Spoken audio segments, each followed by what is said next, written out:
Telespettatori di Antena 3, buongiorno, ben ritrovati. Siamo dunque ancora in diretta e vi ricordo che oggi è iniziato ufficialmente a Venezia il G20, una Venezia blindata, Venezia capitale dell'economia. Poi noi ci collegheremo intorno alle 12:30 con i nostri Ilaria Marchiori e Sandro Ponchio per fare il punto della situazione, per capire come sta andando anche per quanto riguarda poi le manifestazioni che erano state annunciate.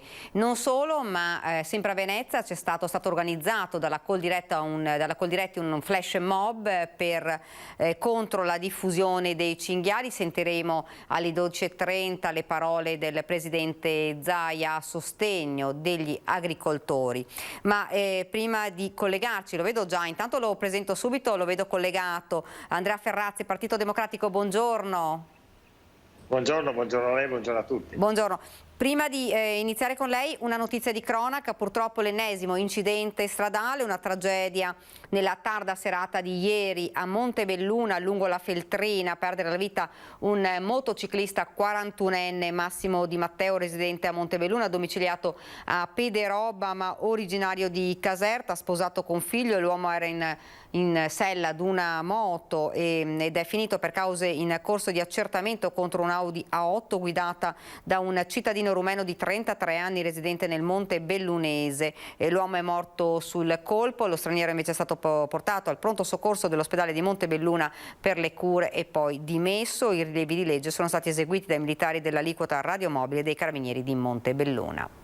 Dunque questa la cronaca, ed ora invece parliamo del G20, lo facciamo con Andrea Ferrazzi. Dunque, oggi Venezia, capitale dell'economia, che cosa ci si può aspettare da questo importante evento? Ma innanzitutto è bene che sia nella nostra città.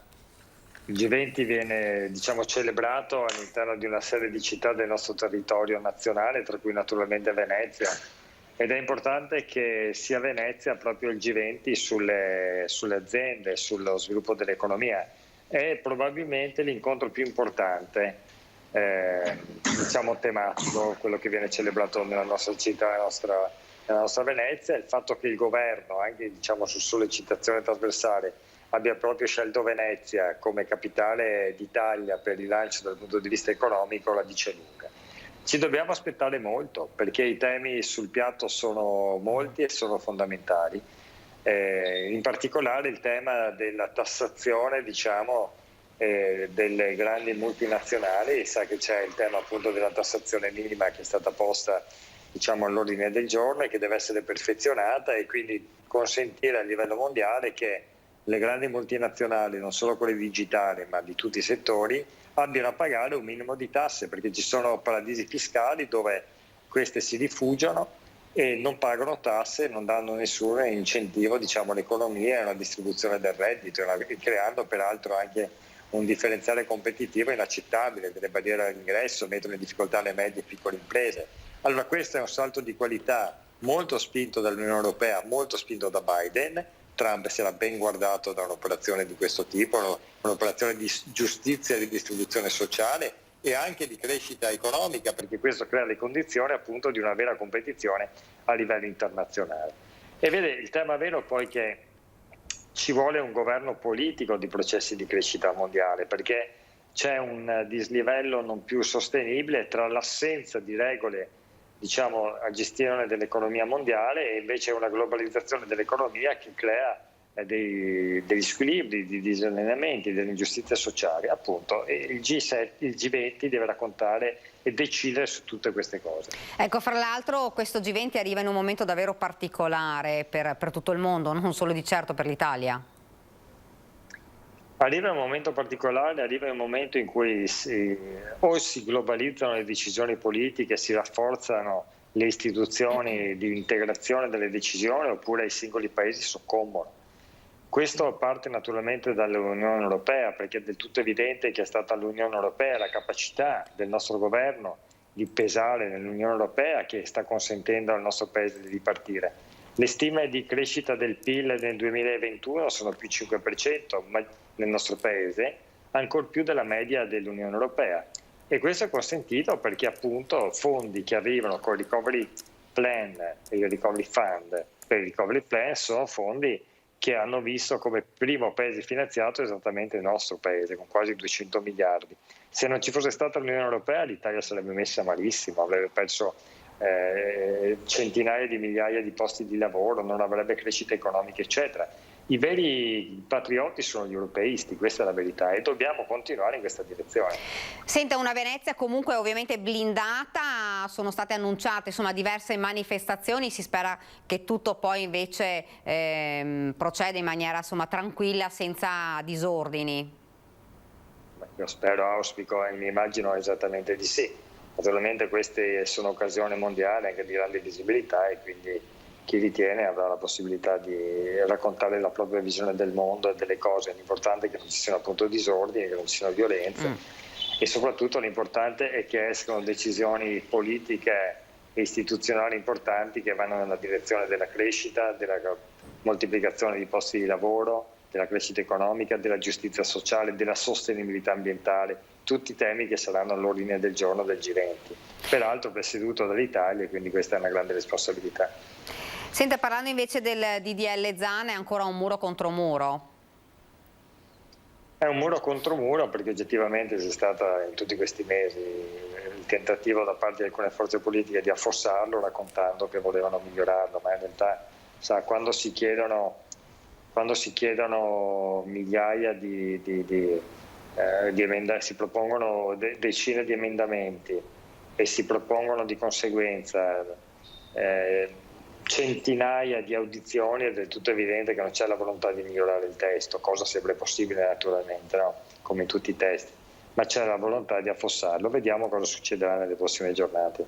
Secondo lei si arriverà ad un compromesso oppure no? Ma io spero che si arrivi a una legge, perché una legge contro le discriminazioni di ogni sorta e genere è meritata in un paese civile, cioè un paese civile non può non fare una cosa di questo tipo, e quindi io spero che si arrivi a una definizione, che non si butti a male anche tutto il lavoro che è stato fatto alla Camera. Ecco, ieri un esponente di Fratelli d'Italia diceva noi chiediamo di eliminare l'articolo 4. Ma guardi che l'articolo 4 della Camera è stato chiesto a Forza Italia, perché poi qua i giochetti della politica sono incredibili. Cioè, nel testo della Camera non c'era l'articolo 4, è stato chiesto dal centrodestra specificatamente alla Forza Italia, gli stessi che adesso chiedono di toglierlo per metterlo in discussione. Io credo un po' di coerenza, no? E anche un po' di coraggio nel fare dei passi in avanti al nostro paese, eliminando le bandierine ideologiche, smettendola col chiacchiericcio politico, cercando tutti di fare un passo avanti, naturalmente con le mediazioni che servono, ma non è mediazione bloccare un testo per mesi senza far nulla, è del tutto evidente che non lo è, no? Invece, cambiando anche discorso, insomma, ieri abbiamo visto l'Italia, anzi l'altro ieri l'Italia è volata in finale agli europei, però c'è stata un po' di polemica sulla questione assembramenti. Oggi in tutte le prefetture ci sono stati dei vertici di sicurezza per capire insomma come organizzare. Si parla anche di eliminare i grandi schermi proprio per evitare i maxi schermi, per evitare gli assembramenti. Abbiamo visto insomma grande festa, c'è bisogno, abbiamo detto più volte, di questo, anche perché la gente ha bisogno di normalità, ma lo ribadiamo, insomma il virus purtroppo non è sparito, c'è ancora. Anche l'OMS oggi ha lanciato l'appello insomma con le parole del ministro dicendo mi raccomando, perché insomma siate responsabili, cercate di capire che nonostante la vaccinazione molte persone non sono vaccinate, quindi c'è bisogno di mantenere delle distanze, cosa che purtroppo non c'è stata. Un giro di vite che secondo lei era giusto?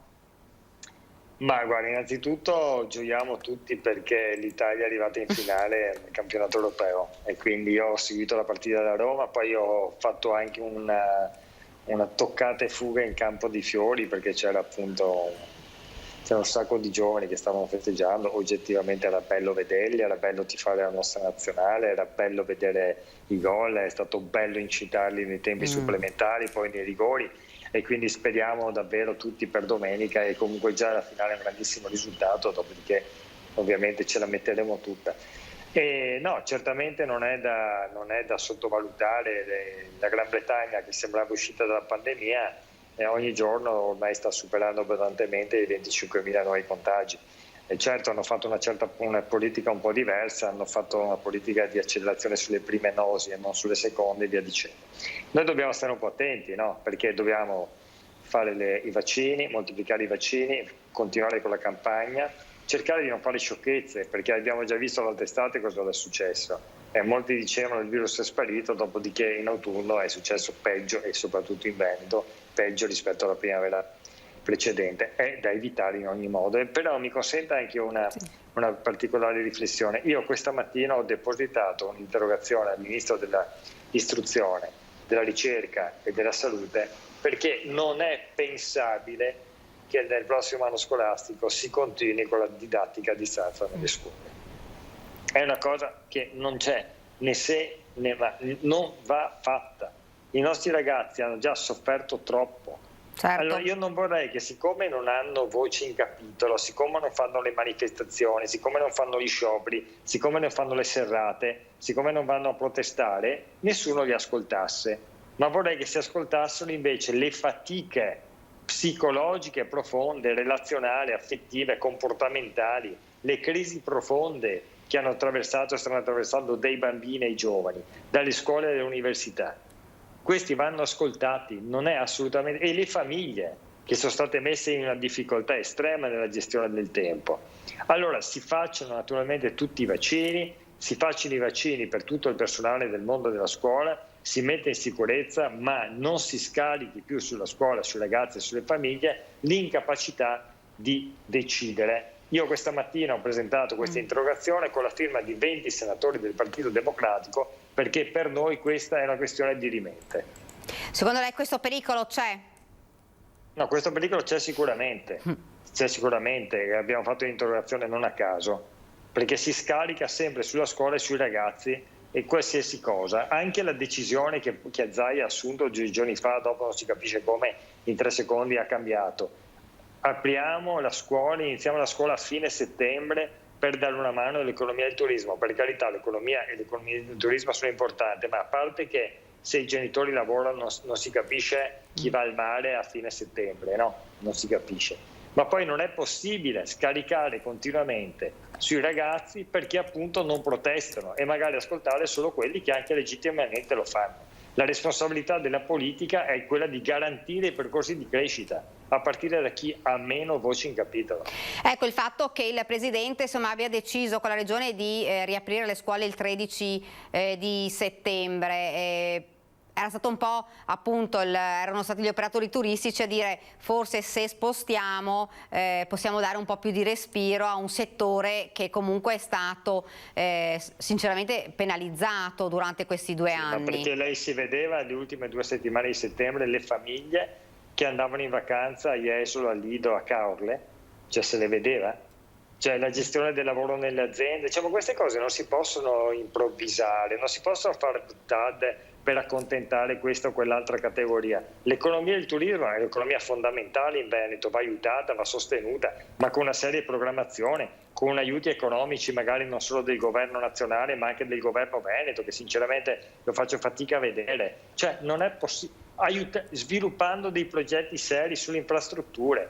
Il piano, ieri ero a Palazzo Chigi, il PNR regionale, quello che dovrebbe sviluppare le infrastrutture venete anche per aiutare il turismo, è stato mandato dal Presidente Zaia a Palazzo Chigi il 30 di aprile, quando la sera c'era il voto finale in Consiglio dei Ministri.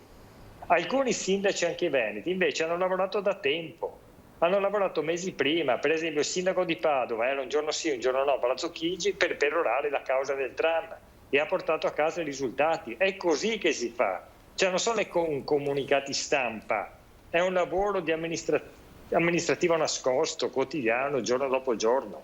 Allora basta buttad, basta conferenze stampa permanenti, lavoriamo davvero per dare una mano al mondo dell'economia. Non solo chiedendo sempre al governo nazionale, ma anche facendo come governo regionale, perché le risorse non mancano. La ringrazio, grazie davvero. Grazie. Grazie a lei. Grazie, buon lavoro. Arrivederci a tutti. Grazie.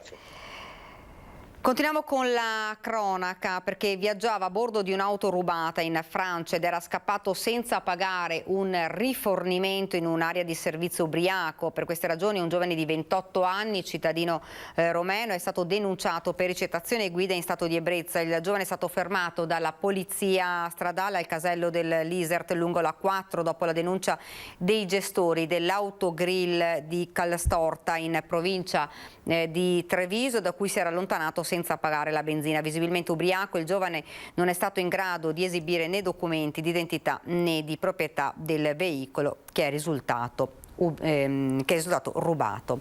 Dunque queste sono le notizie di cronaca. Prima di dare la pubblicità vi ricordo che alle 12:30 ci collegheremo con i nostri Sandro Ponchio e Ilaria Marchiori per fare il punto. Ne abbiamo parlato adesso con Andrea Ferrazzi sul G20, Venezia capitale dell'economia, argomenti assolutamente importantissimi in questo momento, ma non solo, perché prima invece ci collegheremo con la Coldiretti, dove sul palco ha parlato il presidente Zaia a favore, insomma, a supporto degli agricoltori che oggi hanno organizzato un flash mob contro la diffusione dei cinghiali. Quindi ci fermiamo per qualche istante di pubblicità, poi torniamo qua in studio in diretta.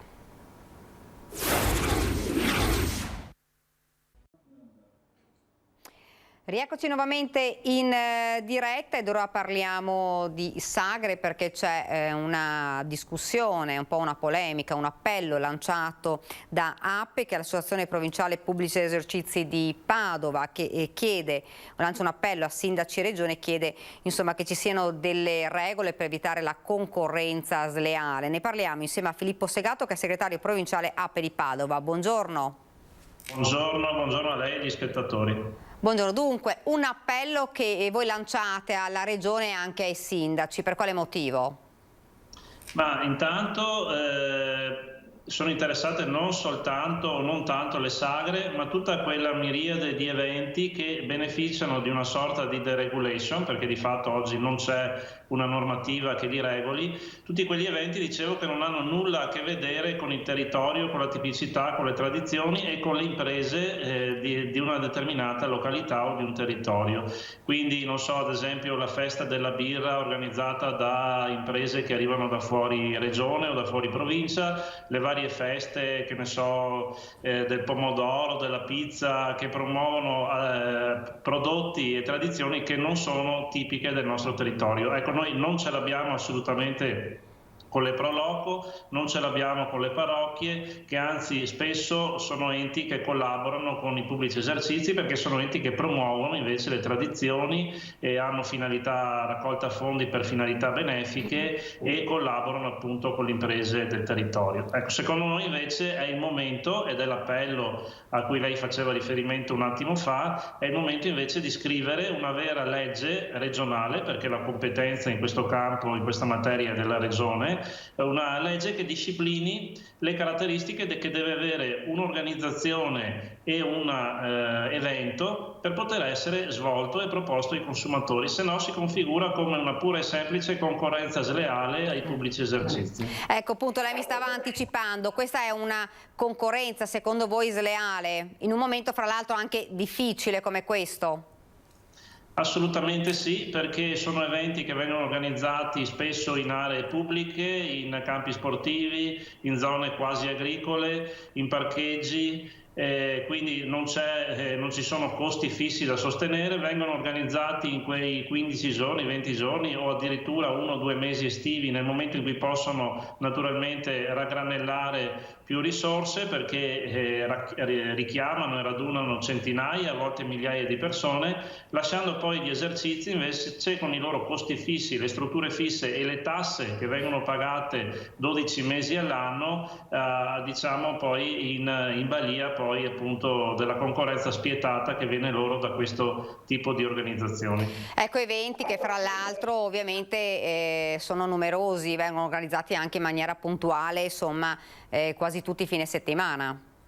Sì, anche in questo caso spesso e volentieri cosa succede? Vengono organizzati il venerdì, sabato e domenica e la procedura telematica, quindi tutto online, prevede una SCIA, una segnalazione certificata di inizio attività, che può essere tranquillamente spedita appunto telematicamente al venerdì pomeriggio. Al venerdì, sabato e domenica si svolge l'evento, il povero funzionario comunale o agente della polizia locale o autorità adibita ai controlli riceve questa segnalazione al suo rientro in ufficio lunedì mattina, quando ormai la manifestazione si è già bella che conclusa, e quindi di fatto questo sistema preclude anche eventuali volontà di controllo e di regolamentazione da parte delle istituzioni. Per quanto riguarda i numeri, pre-Covid avevamo circa 2000 eventi in tutta la regione Veneto, oltre 14.000 giorni di feste, oltre 40 milioni di euro di giro d'affari mosso da queste attività, che ripeto, in una certa quota sono anche attività con sfondo benefico e organizzate con tutti i crismi di regolarità igienico-sanitaria piuttosto che fiscale, contributiva e amministrativa,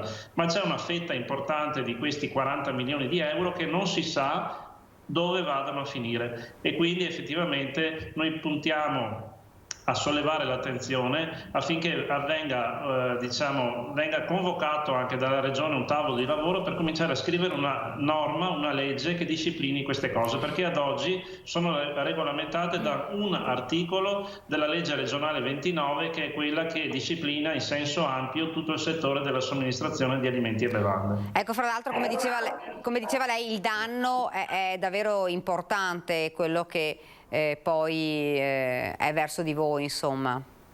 Assolutamente sì, abbiamo dei locali che durante il periodo estivo molto candidamente gli esercenti, i titolari vengono qua e ci dicono: io potrei chiudere tranquillamente la mia attività verso i primi o la metà di maggio per poi tentare di riaprirla a fine settembre, perché maggio, giugno, luglio e agosto sono mesi nei quali probabilmente i ricavi non coprono nemmeno le spese nel mantenere aperto, perché tra impianti di aria condizionata, lavoratori dipendenti, spese fisse e quant'altro, i clienti vengono naturalmente deviati e attratti da queste altre attività estemporanee e quindi di fatto i locali vengono svuotati. Senta, lei diceva ci vogliono delle regole, quindi lanciamo un appello perché venga fatto, insomma vengano appunto redatte queste regole. Ma cos'è che proponete? Cioè, qual è la vostra proposta per regolare questi eventi? Sì, noi non è che siamo così cattivi da dire non si deve svolgere assolutamente nulla, assolutamente no. Le libertà di imprenditorialità, di associazionismo sono sancite dalla Costituzione, quindi assolutamente vanno preservate e anzi promosse e incentivate. Molto banalmente, la prima regola potrebbe essere quella che nel momento in cui qualcuno vuole organizzare una manifestazione lo debba comunicare con un certo preavviso, così vengono agevolati e consentiti, direi anche, i relativi controlli, perché se io comunico ad esempio un mese prima che fra un mese organizzerò una determinata manifestazione, una festa dove ci sarà somministrazione e prevederò che ci saranno centinaia se non migliaia di consumatori, ecco che magari l'USL potrebbe anche essere interessata a venire a vedere dove compro le materie prime, come le conservo, come le cucino, come le somministro. Invece purtroppo ad oggi siamo nella situazione per cui l'USL riceve lunedì mattina la segnalazione che il venerdì precedente magari ci sono stati qualche centinaio o migliaio di piatti serviti in qualche tendone innalzato in 4x8 in qualche campo sportivo. Ecco perché le tematiche non sono solo quelle della concorrenza sleale, sono anche quelle che hanno a che fare con la salute delle persone, quindi con l'igienico-sanitario, con la salute delle persone in termini di prevenzione da Covid, perché vorremmo anche capire se e come vengono rispettate tutte le normative in tema di distanziamento, di sanificazione, di tracciamento delle persone che partecipano a questi eventi e quant'altro. Poi ci sono anche gli aspetti fiscali, ci sono gli aspetti previdenziali. In tutte queste manifestazioni si dichiara sempre che tutte le decine di persone che lavorano sono tutti volontari. quando ogni tanto qualcuno, diciamo un po' così a mezza voce, ci dice anche che a fine serata qualche 50 euro o 100 euro gli viene anche allungato. Per cui insomma abbiamo tanti dubbi e tante cose, per questo chiediamo che venga convocato un gruppo di lavoro insieme alle associazioni di categoria, ma soprattutto con l'ANCI, che è l'associazione dei comuni, e con l'UMPLI, che è l'unione delle Pro Loco, affinché si possa giungere a una normativa che deve essere di tutela e di protezione delle vere feste e vere sagre. La ringrazio, grazie davvero, grazie per essere stato con noi. Grazie, buon lavoro. Dunque l'avevamo anche annunciato prima, flash mob della Coldiretti Veneto questa mattina a Venezia contro la diffusione dei cinghiali, una presenza ormai fuori controllo in diverse aree della regione. La protesta si è svolta in diverse piazze del paese, una vera e propria mobilitazione dalla parte degli agricoltori veneti. Anche il presidente del Veneto Luca Zaia: dobbiamo contenere il fenomeno, ha detto questa mattina dal palco della manifestazione in piazzale Santa Lucia. Noi sentiamo ora le sue parole. Ringrazio e saluto tutti voi, l'associazione, il presidente Selvagno, il direttore Arosio. Ho fatto l'impossibile per essere qui oggi, ma devo dire che io rappresento solo una piccola parte della regione, sono tutti qua i consiglieri. Venite qui consiglieri, prego. Sono rappresentate tutte le forze politiche del Consiglio regionale, eccoli qua. Grazie. Eccoli. Grazie.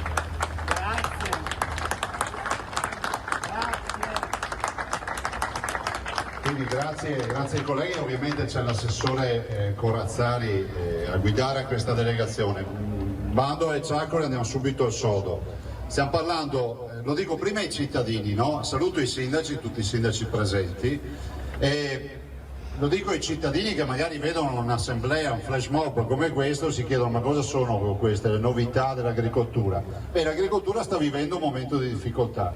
L'agricoltura veneta è un'agricoltura importante, la seconda agricoltura italiana, ricordiamolo, 160.000 aziende agricole, 6 miliardi di fatturato, voi siete gli artefici di questo fatturato, ma ricordiamolo anche 350 prodotti tipici. Questa è un'agricoltura dell'artigianalità, dell'azienda agricola media di poco più di 2 ettari di superficie, dove il primo consumatore è l'agricoltore.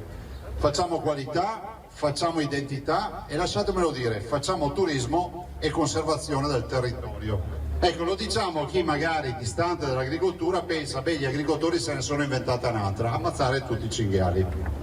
Cerchiamo di non uscire, lo dico ai comunicatori che sono qui questa mattina, con questa volontà di ancora una volta attaccare l'agricoltura. L'agricoltore è il presidio sul territorio, la nostra sentinella. I cinghiali sono un problema.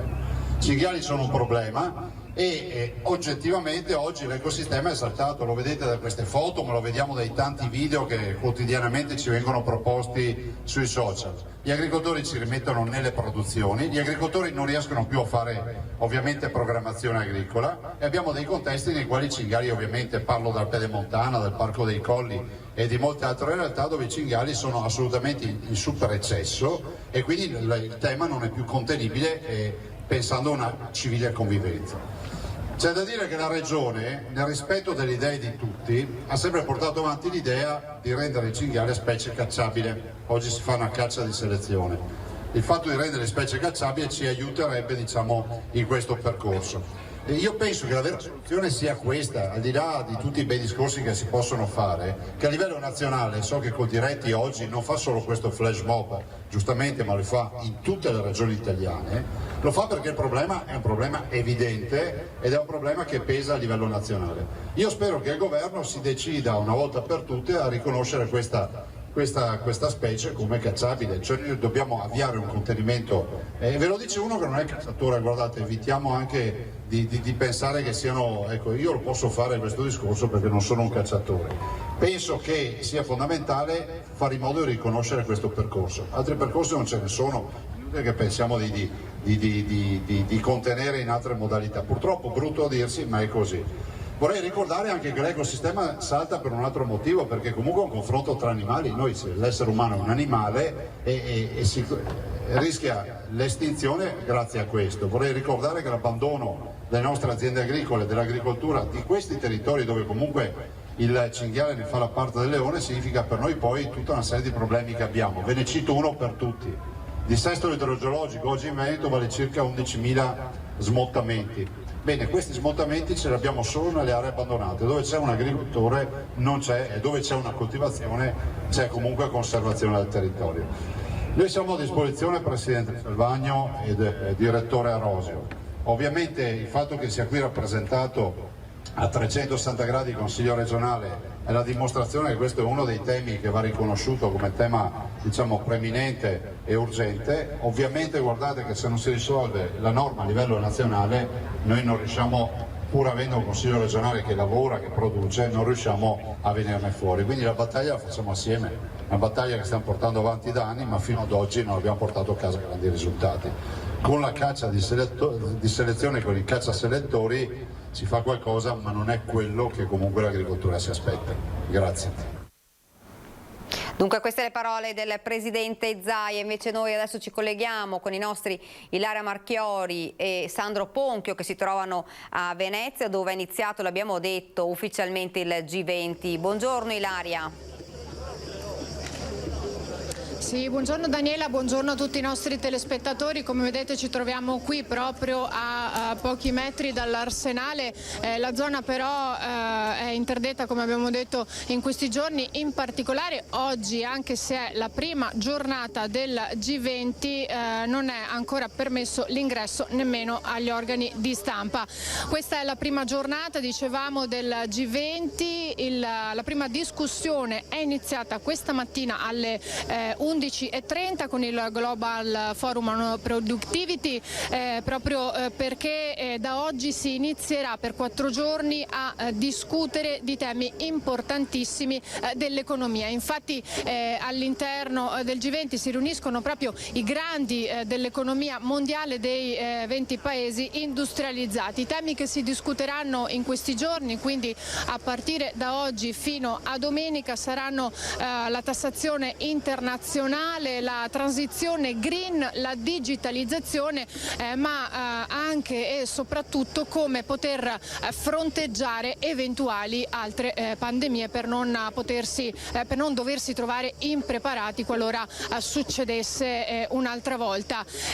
Abbiamo visto in questi giorni qual è stata l'organizzazione, qual è soprattutto la macchina della sicurezza, ma abbiamo anche parlato di quelle che potevano essere le eventuali manifestazioni. Sappiamo che ci sarà una manifestazione proprio sabato nel primo pomeriggio, ma già da questa mattina proprio qui in questa zona dell'Arsenale sono arrivati qui alle 10 i manifestanti di Extinction Rebellion. Eccoli qui, li vedete proprio qui che li sta riprendendo Sandro Ponchio. Noi ci avviciniamo perché loro non possono spostarsi. Come vedete si sono letteralmente proprio incollati al pavimento per dare maggiore risalto a questa loro protesta, che, lo diciamo, una protesta, una manifestazione anzi pacifica. Eccoci qui insieme ad Annalisa. Annalisa, voi che cosa volete, perché siete qui, soprattutto qual è il vostro obiettivo, che cosa volete comunicare con questa vostra manifestazione pacifica? Il nostro obiettivo è appunto soltanto comunicare, nel senso che non stiamo chiedendo, ovviamente non siamo così ingenui, a nessuna delle persone che sono là dentro di parlare con noi, non lo farebbero mai, ma quello che noi vogliamo fare è evidenziare come in un momento di crisi pandemica, crisi climatica, crisi ecologica, dopo 50 anni di allarmi lanciati dagli scienziati, circostanziati, raccolta di dati, chi ci governa non è in grado, ha dimostrato più volte di non essere in grado, di non avere la volontà, di non avere la consapevolezza di prendere decisioni rilevanti, e quindi siamo qui per dire: loro sono chiusi dentro ma non hanno l'autorevolezza di decidere per noi e per i nostri figli il futuro del pianeta. Ecco, voi siete qui proprio con anche i vostri striscioni, li vediamo anche attaccati al petto con scritto "I governi hanno fallito". Dove hanno fallito? Perché? I governi hanno fallito nel proteggerci. Quello che è successo al G7 in Cornovaglia a giugno rispetto alle decisioni prese sui vaccini è emblematico. L'OMS, l'Organizzazione Mondiale per la Sanità, ha chiesto ai governi delle 7 nazioni più ricche del pianeta di mettere in campo un progetto di vaccinazione che proteggesse il 70% della popolazione mondiale, quindi di mettere a disposizione 11 miliardi di dosi. Quello che siamo riusciti a fare è mettere a disposizione 1 miliardo e quindi io penso sia chiaro a tutti, dopo un anno che viviamo in questa situazione, se non ci vacciniamo quanta più persone possibile in fretta, il terreno per ulteriori varianti e quindi un procrastinarsi di questa situazione che è pesantissima per tutti e che ha fatto 3 milioni di morti è grandissimo. Hanno dimostrato di non essere nemmeno di fronte a una emergenza che stiamo vivendo adesso, di prendere delle decisioni forti, e quindi a maggior ragione l'hanno dimostrato in questi decenni, non sono e non saranno in grado di prendere delle decisioni che ci proteggano dagli effetti che ormai sono visibili della crisi climatica. La settimana scorsa in British Columbia c'erano 49 gradi, la British Columbia è a nord, è un paese, è una provincia del Canada con un clima umido e freddo, 50 gradi, case di legno, case senza condizionamento, quindi questo sta succedendo. Oggi è successo in Canada, la prossima volta non sappiamo dove, e queste persone chiuse qua dentro non so se sono consapevoli, sicuramente non stanno facendo quello che dovrebbero. Voi non avete fiducia in questo lavoro e tantomeno in questa 4 giorni di discussioni? No, assolutamente no, non abbiamo fiducia perché hanno dimostrato di non meritarla, ma non abbiamo fiducia anche dal punto di vista proprio sistemico, cioè fare qualcosa perché la crisi climatica e la crisi ecologica vengano fermate vuol dire cambiare completamente il nostro sistema economico, la nostra società. Non possiamo continuare a vivere consumando all'infinito su un pianeta finito, e quindi questo vorrebbe dire ribaltare tutto, avrebbe un impatto sulla vita di tutti noi, decisioni molto forti, drastiche, che si possono prendere soltanto se prima di tutto le persone sono informate. La democrazia è questo, io prendo decisioni se ho le informazioni, e le informazioni su questo non le stanno dando, e se poi la cittadinanza è coinvolta nella presa di decisioni, perché non puoi imporre un cambiamento di rotta drastico se le persone non lo accettano.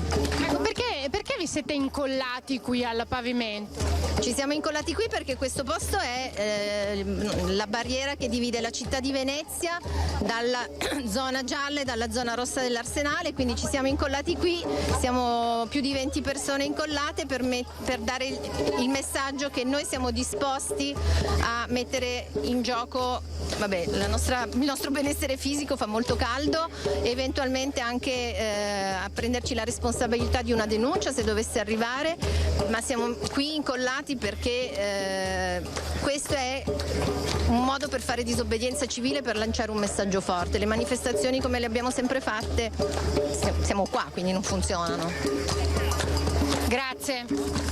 Ecco, avete sentito, ringraziamo il portavoce del movimento che ci ha spiegato la motivazione di questa manifestazione, che, lo ribadisco, è una manifestazione pacifica. Infatti, come potete vedere dalle immagini di Sandro Ponchio, le forze dell'ordine in campo sono comunque tante, ma parleremo successivamente delle forze dell'ordine, però sono qui tranquille, non devono assolutamente intervenire perché la manifestazione è pacifica. Ma allora, dicevamo, con l'arrivo del G20 Venezia è diventata, la capitale mondiale dell'economia, lo è proprio in queste giornate, un'occasione importantissima non solo per la portata di quello di cui si discuterà in questi giorni, ma anche importante per il rilancio della città. Una Venezia comunque blindata, lo sappiamo, dall'Arsenale, dove sono iniziati proprio da questa mattina i primi punti, le prime discussioni. Ma allora tutti i dettagli li sentiamo in questo servizio di Filippo Fois. Centinaia di uomini dei vari corpi delle forze dell'ordine si incrociano di fronte al varco che chiude l'area di fronte all'ingresso principale dell'Arsenale di Venezia, sede del G20 di economia.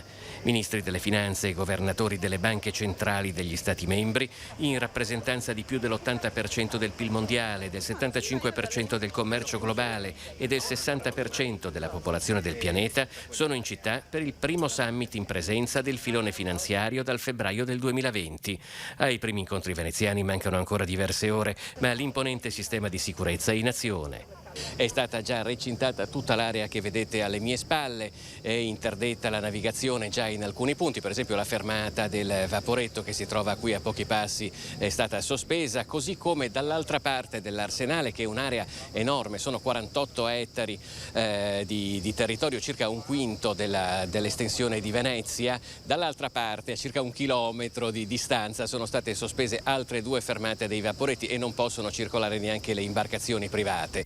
All'incontro prendono parte 63 delegazioni. Alle 20 dei Paesi membri si sommano le 43 invitate per un totale di 300 persone, sulla cui sicurezza vigilano 1500 uomini tra agenti e militari. L'attenzione in queste giornate è concentrata anche sulle manifestazioni di dissenso. La maggiore è prevista per il primo pomeriggio di sabato alla Fondamenta delle Zattere, organizzata dalla piattaforma We Are the Tide, You Are Only G20. Noi siamo la marea, voi siete solamente 20.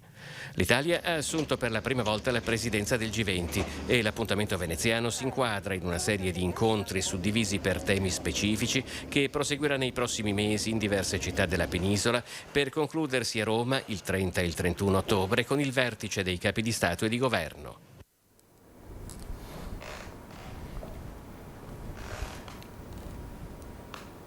Prima parlavamo del dispiegamento delle forze dell'ordine in città, iniziato già alcuni giorni fa, ovviamente non partito da oggi perché le forze in campo sono davvero tantissime ed è tra l'altro il primo caso in Italia in cui è stata organizzata una vera sala interforze, la dimostrazione di una vera forza per poter lavorare in sinergia tutti insieme. Stiamo parlando di polizia, carabinieri, guardia di finanza, la polizia locale, tutte forze dell'ordine messe in campo, la guardia costiera abbiamo visto che è passata anche poco fa proprio per presidiare, controllare la zona. Ora qui non ve lo possiamo far vedere, ma proprio di fronte a noi c'è anche la motovedetta della Guardia di Finanza proprio sul Canal Grande, e così i controlli in tutte le zone circostanti perché la sicurezza è massima. E allora sentiamo proprio quello che è stato il lavoro per mettere in campo questa sala interforze insieme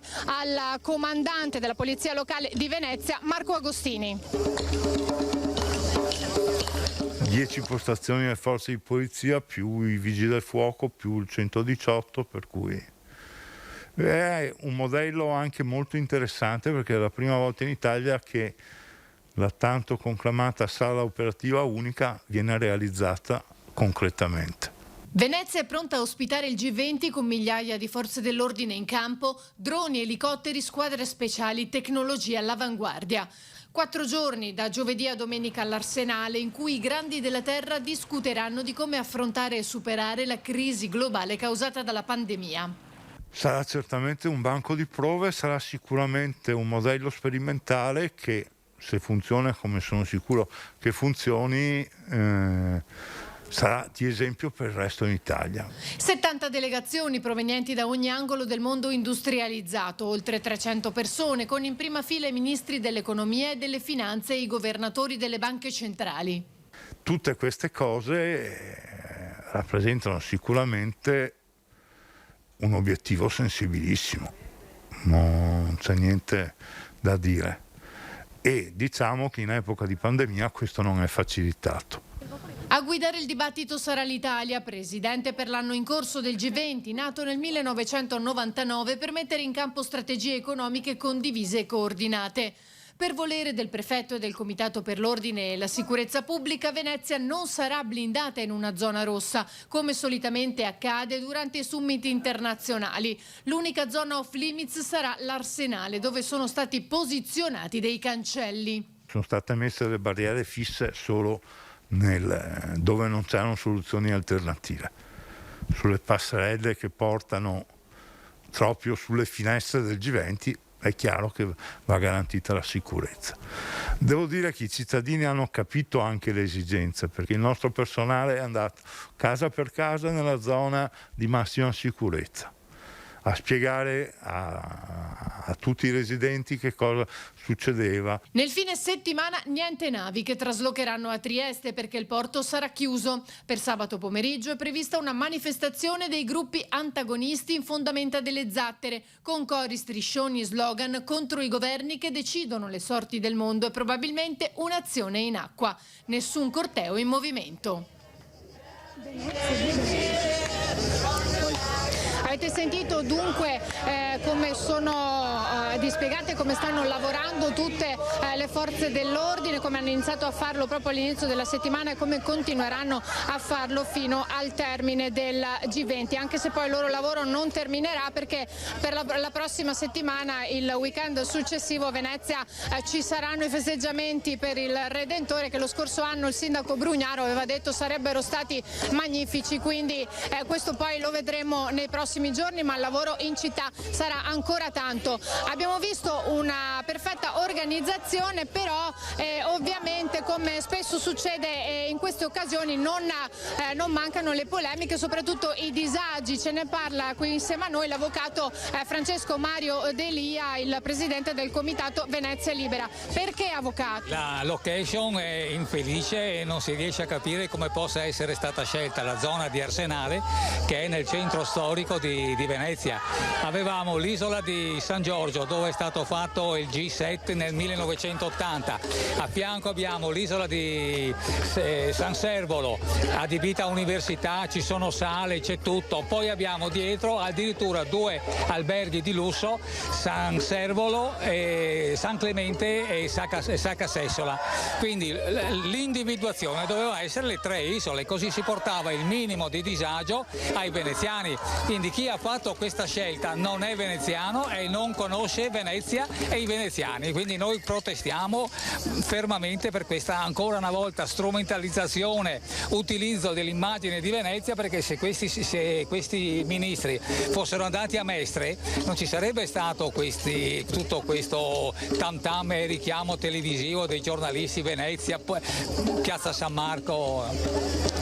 Grazie. Ecco, avete sentito, ecco, questa era appunto l'opinione dell'avvocato Delia, il presidente del comitato Venezia Libera, che è anche un residente che si è fatto un po' portavoce anche dei disagi che stanno vivendo alcuni di questi residenti. Dico alcuni perché non tutti ovviamente la stanno vivendo così. Abbiamo sentito anche nei giorni scorsi la voce di molti altri residenti che invece dicono di riuscire, di poter sopportare, tra virgolette, questa 4 giorni con i disagi che ci sono a seguito. Se non ci sono altre domande, io restituisco la linea allo studio. Grazie davvero, grazie a Ilaria Marchiori e Sandro Ponchio che si trovano lì a Venezia. Ci ricollegheremo sicuramente con voi durante questa diretta più tardi, quindi grazie e soprattutto buon lavoro. Noi da Venezia però ci spostiamo a Montegrotto, dove sono già collegati per noi i miei 2 ospiti, Riccardo Mortandello, sindaco di Montegrotto. Parleremo con lui della Movida, ma parleremo anche di come sta andando questa stagione turistica, e con Federico Contini, associazione della Movida. Buongiorno intanto. Buongiorno a voi tutti. Buongiorno, dunque, intanto parliamo della Movida, insomma abbiamo sentito, intanto buongiorno a tutti e 2, vi vedo tutti e 2 adesso, e c'è stata insomma un po' di polemica, non solo polemica, discussione, preoccupazione, ad esempio a Jesolo, perché insomma la situazione era degenerata, continua a degenerare durante i fine settimana. Com'è la situazione a Montegrotto? Abbiamo sentito che anche lì c'è la Movida, ma ci sono delle regole ed è più contenuto, insomma il problema non c'è? Mi permetto di intervenire prima di Chico Contin, che fa parte dell'organizzazione, perché esistono movide e movide. Nella fattispecie quello che sta avvenendo a Montegrotto Terme si svolge in un ambito magnifico, ai piedi del Monte Alto, dove c'è la nostra Villa Draghi, quindi in un luogo dove non si disturba nessuno, dove grazie anche a un'organizzazione perfetta, a una sicurezza attiva 24 ore su 24, non c'è assolutamente nessun tipo di reclamo da parte dei cittadini, e anzi vedere tante famiglie con i bambini che vanno a godere di questo paesaggio collinare è veramente bello, quindi vi invitiamo. Ecco, Federico Contini, come si può trovare diciamo un collegamento tra la movida, però evitare che poi ci sia quello che è accaduto ad esempio in una città balneare come quella di Jesolo? Intanto molti anni di esperienza nell'organizzazione di eventi porta a prevedere i problemi e quindi a non affrontarli neanche, perché fai in modo che non accadano. Poi abbiamo una grande fortuna che noi siamo a Villa Draghi e io mi rifaccio a Draghi, il nostro Presidente del Consiglio, che disse: c'è un debito buono e un debito cattivo. A Villa Draghi c'è una movida buona e non c'è la movida cattiva. Questa è, diciamo, la battuta che ci lega. Seriamente parlando, invece, ovviamente quando si impianta una situazione dove la sicurezza è il tema principale e l'afflusso delle persone, la gestione delle macchine, dei parcheggi, e individuando poi un'area che è estremamente isolata dai residenti, diventa tutto più facile. Inoltre noi abbiamo un'agenzia di sicurezza famosa a livello ormai internazionale che è molto preparata sia sul primo soccorso, sull'antincendio e sull'assistenza anche dei clienti, e quindi per fortuna in anni di eventi che abbiamo organizzato anche a Padova, in tantissime location che oggi sono tuttora aperte da altre gestioni, abbiamo maturato quindi l'esperienza di garantire che le persone arrivano, si divertono e vanno a casa senza eccessi e senza assolutamente creare disturbo. Fondamentale è lo studio di fattibilità che si fa prima in un'area. Ecco, senta, lei che organizza questi eventi, organizza la movida, la vede, l'ha vista. Secondo lei, mi viene da fare una domanda, poi ovviamente torniamo a parlare di Montegrotto, ma è possibile trovare una soluzione in una città che non è una villa, comunque non è un parco, non è distretto, ma è una città come quella di Jesolo? Sì, ma anche a Padova c'è lo stesso problema in centro e in zona Portello. Io è anni che dico le attività che fanno somministrazione di alimenti e bevande fanno cassetto sulle persone che vengono. Più persone vengono, più cassetto si fa. C'è un'unica soluzione. Se vuoi aprire dopo una determinata ora la sera, le 21, le 22, è molto semplice, basta organizzare, vista anche la vicinanza delle attività dei bar e dei ristoranti, almeno una persona addetta alla sicurezza e all'assistenza ogni 2 attività.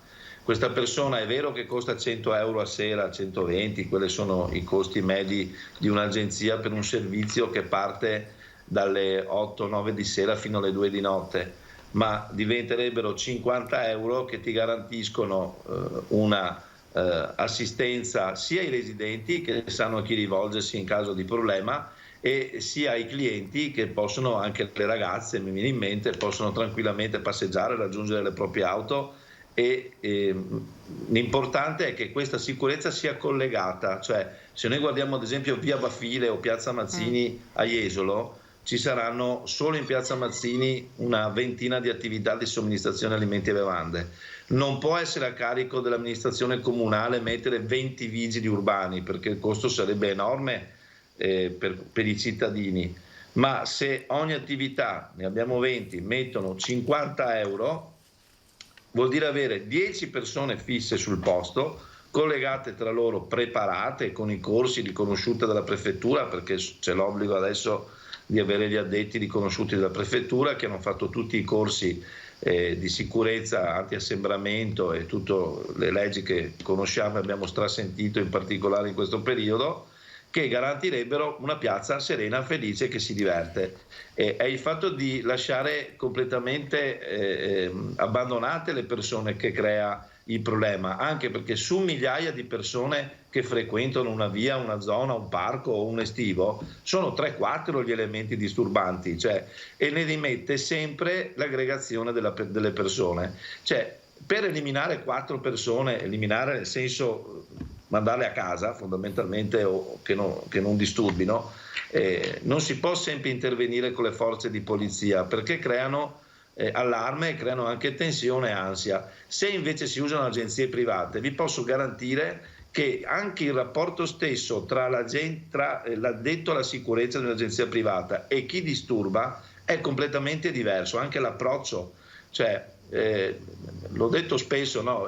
Sento la frase, no, di chi magari è un po' alticcio, di chi magari sta facendo lo scemo tra la gente, no, lo so che tu lavori, dicendolo all'addetto alla sicurezza, cioè so che stai lavorando. Non ho mai sentito sta frase rivolta a polizia e carabinieri, cioè è incredibile questa cosa, però la vedono più come una sfida, no? Se ti arrivano i carabinieri, la polizia e i vigili urbani, e quindi questo bisogna capirlo, cioè sarà un problema antropologico o sociale, ma sicuramente l'intervento di un'agenzia su tutte le piazze e su tutte le attività anche estive, si vede in spiaggia ad esempio l'intervento sottomarino adesso della cooperativa che ho visto che pattugliano le spiagge, è molto più tranquilla, sono tantissimi, adesso non so se le pagano gli stabilimenti, ma penso di sì. Ecco, questo era quello. Quindi insomma ci vorrebbe una collaborazione pubblico-privato per riuscire a gestire. Assolutamente, in tutta Europa funziona così, in Spagna al Barceloneta ci sono solo agenzie private e a Madrid tutti i bar hanno l'addetto alla sicurezza esterno e non accade nulla, cioè, perché è una persona immediata, oltre al fatto che creiamo decine di posti di lavoro e possiamo anche aggiungere una persona che magari cura la pulizia, perché è un altro problema, cioè alla sera fuori dal bar rimane sporco per terra, cioè il barista ha fatto incasso, quindi si deve prendere, sebbene non è di sua competenza, perché la frase di risposta è io non è mia competenza là, sì, ma i bicchieri sono i tuoi, le cannucce sono le tue e il decoro dell'area davanti a te è la tua, cioè bisogna per ordinanza comunale secondo me imporre delle regole, fai cassetto, hai incassato 2-3 mila euro a sera dopo le 22 e spendi sti 100 euro, cioè è l'unica soluzione che se tutti lo fanno per ordinanza vedrete che nessuno chiude per non spendere i 100 euro, mai diciamo messo sotto controllo un'area privatamente a costo zero per i cittadini. Ecco, Sindaco, secondo lei quindi c'è una soluzione a questo problema? Perché l'abbiamo visto in tante piazze, come ci diceva anche Contin, a Padova, a Jesolo, però insomma da voi è comunque un po' più ristretto, quindi il problema forse è un po' più facile da contenere. Ma oddio, qui non è questione di spazi, è proprio questione di organizzazione. Infatti io consiglio ai miei colleghi sindaci e amministratori di rivolgersi a professionisti dell'organizzazione, perché non vi nascondo che noi siamo estremamente soddisfatti di come Federico Contin sta operando nel nostro territorio, quindi con intelligenza, con finalità che non vedono solo l'esclusivo lucro, ma vedono anche un'armonizzazione, perché ricordiamoci bene che questo genere di eventi devono raccogliere l'armonizzazione di tutto un territorio. Allora il successo è di tutti, quindi secondo me bisogna esulare un po' da imprenditori dell'intrattenimento che sono anche improvvisati, affidarsi a seri professionisti, perché c'è un risparmio generalizzato, c'è una soddisfazione di tutti. Noi a maggior ragione in questo territorio a vocazione turistica abbiamo deciso di fare un percorso con dei professionisti. Questo perché stiamo offrendo un'alternativa che storicamente nel nostro territorio non esisteva per determinate fasce di età. Ed è emblematico il caso che adesso addirittura sono da Padova che si spostano tramite una navetta a Montegrotto Terme, dove c'è da scoprire oltre che la movida, l'ambiente, le cure termali, quindi tutto un territorio che offre veramente qualcosa in più rispetto magari alla grande città o rispetto alle note destinazioni turistiche. Conti, volevo farle anche un'altra domanda. C'è qualcuno che dice insomma questa un po' diciamo esuberanza, diciamo, e questa movida che è un po' andata oltre il limite, non a Montegrotto ma in altre zone, dovuta alla pandemia. Qualcuno dice no, la pandemia è solo una giustificazione. Lei che cosa pensa, lei che organizza questi eventi? Beh, sicuramente il primo periodo, nel senso dopo la chiusura, dopo l'apertura post-lockdown, c'è stata un'esplosione anche secondo me difficilmente gestibile dell'uscita delle persone, perché abbiamo visto piazze piene, ristoranti pieni, sembrava che avessero aperto proprio i cancelli a tutti. Ora la situazione si sta sicuramente più normalizzando, anche perché i soldini nei portafogli sono velocemente calati e quindi c'è stata, secondo me, è una questione che si doveva aspettarsela appena finiva il lockdown. Adesso con le nuove regole, dove sono molto più libere, si può già camminare senza mascherina. Diciamo che la gente comunque necessita e desidera di tornare a una vita normale.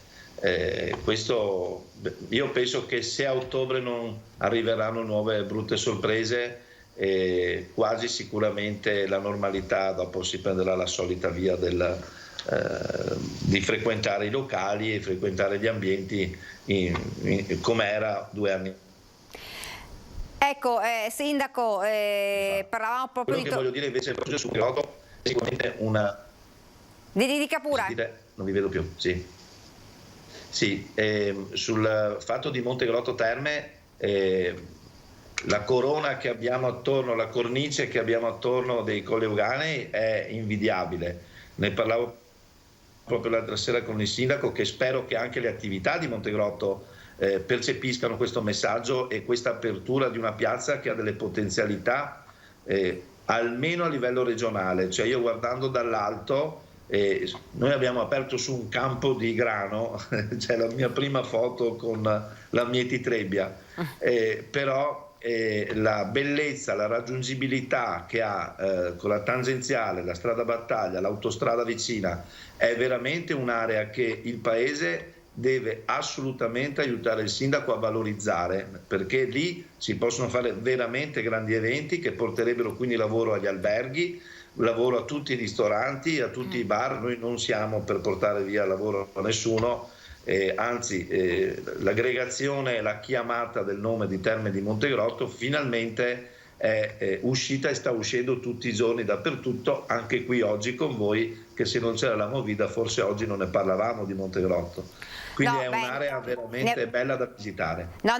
di Montegrotto ne abbiamo parlato, Sindaco, più volte invece, perché insomma è sicuramente una bellissima città. Sindaco, si parlava, Contin diceva, insomma c'è la volontà, la voglia anche di tornare alla normalità. L'abbiamo visto durante le partite, soprattutto dell'Italia, con la finale, con l'Italia che va in finale domenica. È sorta un po' di polemica sul discorso degli assembramenti. Questo è un'altra faccia un po' di questa festa, nel senso che c'è la voglia, però anche l'OMS oggi ha detto, insomma, state molto attenti perché il virus non è sparito, bisogna veramente prestare grande attenzione e adesso proprio in queste ore nelle prefetture delle varie città ci sono dei comitati di sicurezza per proprio parlare di questo e stabilire delle regole. Si parla ad esempio a Treviso, l'abbiamo sentito poco fa dalla collega che è andata alla Vertice, si parla di eliminare i maxi schermi. Secondo lei sarebbe d'accordo, Sindaco, su questa decisione?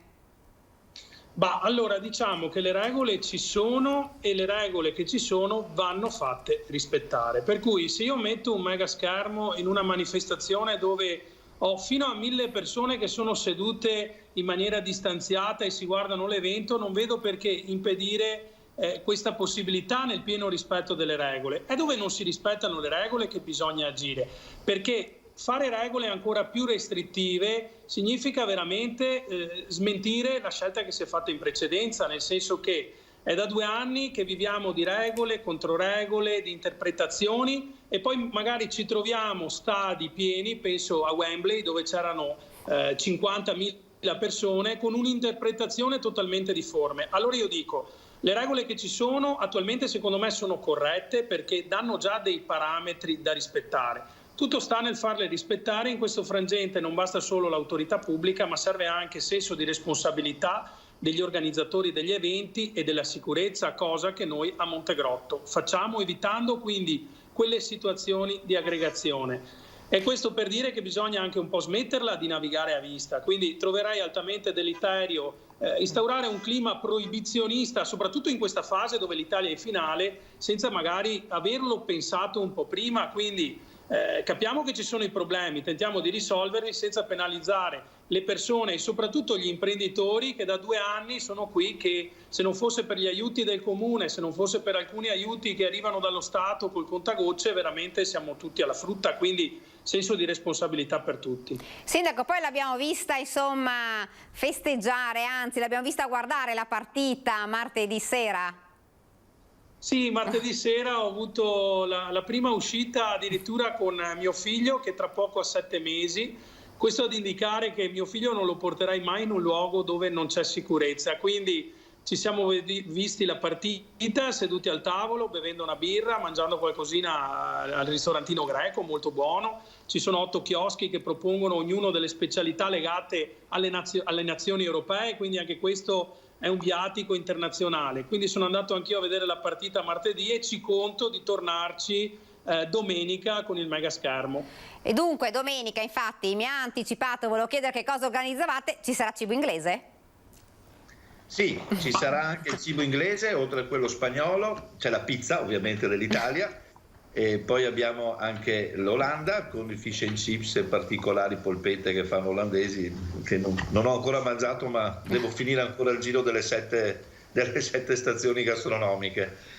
E la novità invece è che finalmente si è aggiunto un ristorante di Montegrotto, il Trabucco, che è un ristorante di pesce, e quindi proporrà anche il pesce fritto, le ostriche, e avrà anche un menù molto particolare a base di champagne, prosecco e pesce. Quindi si alza anche il livello, diciamo, qualitativo, oltre agli altri chioschi che sono comunque molto ben organizzati, perché vi ricordo che chi gestisce i chioschi, proprio sulle polemiche di questi giorni con l'app che portiamo via, che facciamo eccetera, i nostri chioschi sono tutti gestiti da locali già esistenti in città, nel senso che abbiamo ad esempio il Box del Prato della Valle, abbiamo la pasticceria viennese del Carmine di Padova, abbiamo l'Imbol che è un famoso pub irlandese, cioè sono tutte attività che comunque svolgono già di loro attività commerciali durante l'anno. È l'estivo che si fa, una volta si faceva sui colli o prendevano in gestione le attività al mare, in questo caso siamo a Montegrotto in un'area e ogni attività invernale si è dedicata a svolgere l'attività estiva. Dunque domenica c'è la finale, quindi insomma tutto pronto per questo grande evento, e poi insomma questi chioschi rimarranno lo stesso anche nei prossimi giorni, oppure insomma termina? No, fino al 3 di ottobre si va avanti. E il primo appuntamento molto importante, perché abbiamo dovuto scombussolare con l'Italia che è andata avanti, abbiamo dovuto reinterpretare e rifare completamente il programma che tra oggi e domani ripubblicheremo. Difatti sono slittati i Basket Street, che adesso decideremo quando farli, è slittato il Taranta Festival, che è il festival della pizzica salentina con i gruppi che saliranno dalla Puglia, e adesso dovremo un po' incastrare gli impegni già presi con altre band per fare in modo di far esibire tutti. E venerdì prossimo c'è un importantissimo appuntamento che è il Pink Floyd at Park Movida, una tribute band riconosciuta a livello internazionale, tributo dei Pink Floyd, sono gli Hammers, e sarà un bellissimo spettacolo perché butteranno giù il muro di The Wall per poter completare lo spettacolo di The Wall. Sindaco, invece una domanda, insomma ormai siamo in piena stagione turistica, come sta andando lì a Montegrotto? Insomma abbiamo sentito che i turisti stanno arrivando, italiani soprattutto, ma anche gli stranieri. Sì, non vi nascondo che sentire parlare francese e tedesco al mercato è fonte di grande soddisfazione, nel senso che notoriamente luglio è una stagione molto bassa per le nostre terme, ma qualche segnale di ripresa c'è, soprattutto in merito alle prenotazioni. E qui voglio aggiungere un altro dettaglio, perché è vero che a Montegrotto c'è la Movida, ma è altrettanto vero che come amministrazione comunale abbiamo deciso di investire oltre 150.000 euro nel centro della città in eventi, concerti, teatro, rassegne di presentazioni di libri. Quindi c'è un approccio che tiene conto sia delle esigenze della fascia, diciamo, che va verso la Movida, sia le esigenze magari di turisti che, visto il concerto in centro città, vanno a bersi una birra o nel bar vicino a dove si fa l'evento, sperando che sia aperto, oppure alla Movida. Quindi c'è veramente stato un lavoro strategico e anche di coesione territoriale, perché ricordiamoci che una cosa non esclude l'altra. E noi, come amministratori di un territorio che fa termalismo dal 1000 a.C., abbiamo il dovere di far conoscere le bellezze del nostro territorio con eventi di qualità e anche con prospettive che tengano conto di includere anche tutto ciò che magari non pensavamo potesse essere fatto nel nostro territorio. Perché, lo ribadisco ancora, la navetta che dall'aeroporto Allegri di Padova il venerdì e sabato la domenica verrà verso Montegrotto, per noi è già una vittoria, perché mai si è visto che dal centro di una città le persone si spostassero in periferia addirittura con dei trasporti organizzati. Quindi L'obiettivo è di farci conoscere, perché tante volte abbiamo l'ambizione di farci conoscere in Europa e nel mondo, quando magari nelle province vicine alla nostra neanche sanno i benefici delle nostre acque, dei nostri fanghi e la bellezza del nostro territorio, dei nostri golf club e dei nostri ristoranti. Quindi è un impegno veramente forte che speriamo si possa concretizzare in tante prenotazioni, sia di turisti italiani e sia di turisti da tutto il mondo, soprattutto dalla Germania, dalla Svizzera, dalla Francia e chi più ne ha più ne metta. Ecco, ma stanno arrivando queste prenotazioni? Sappiamo insomma che per i mesi di luglio, fine luglio-agosto dovrebbero esserci già le prenotazioni. Sì, solitamente il mercato tedesco, il mercato straniero che rappresenta il 40%, è un mercato che si organizza prima. Quindi per il periodo da Ferragosto in poi le prenotazioni stanno arrivando, adesso mi confronterò con le categorie degli albergatori per avere contezza dei numeri. Questo perché appunto luglio, che di per sé è una stagione abbastanza piatta, secondo me sta dando delle soddisfazioni perché c'è molta voglia di movimento. Peraltro in una regione come la nostra, che da un punto di vista sanitario rappresenta anche una sicurezza soprattutto per chi viene dall'estero. E poi io dico sempre che ognuno di noi deve essere ambasciatore del territorio, deve parlare delle positività del territorio, perché solo così facendo riusciamo ad attrarre un turismo che altrimenti è destinato ad andare altrove. Ecco, un'altra domanda volevo farle. La scuola riparte il 13 di settembre, l'ha deciso la Regione, c'è stata un po' di discussione perché qualcuno, insomma, magari qualche operatore turistico diceva forse era meglio spostarlo. In realtà, insomma, poi la decisione è quella di ripartire il 13 settembre. Secondo lei è d'accordo? Avrebbe potuto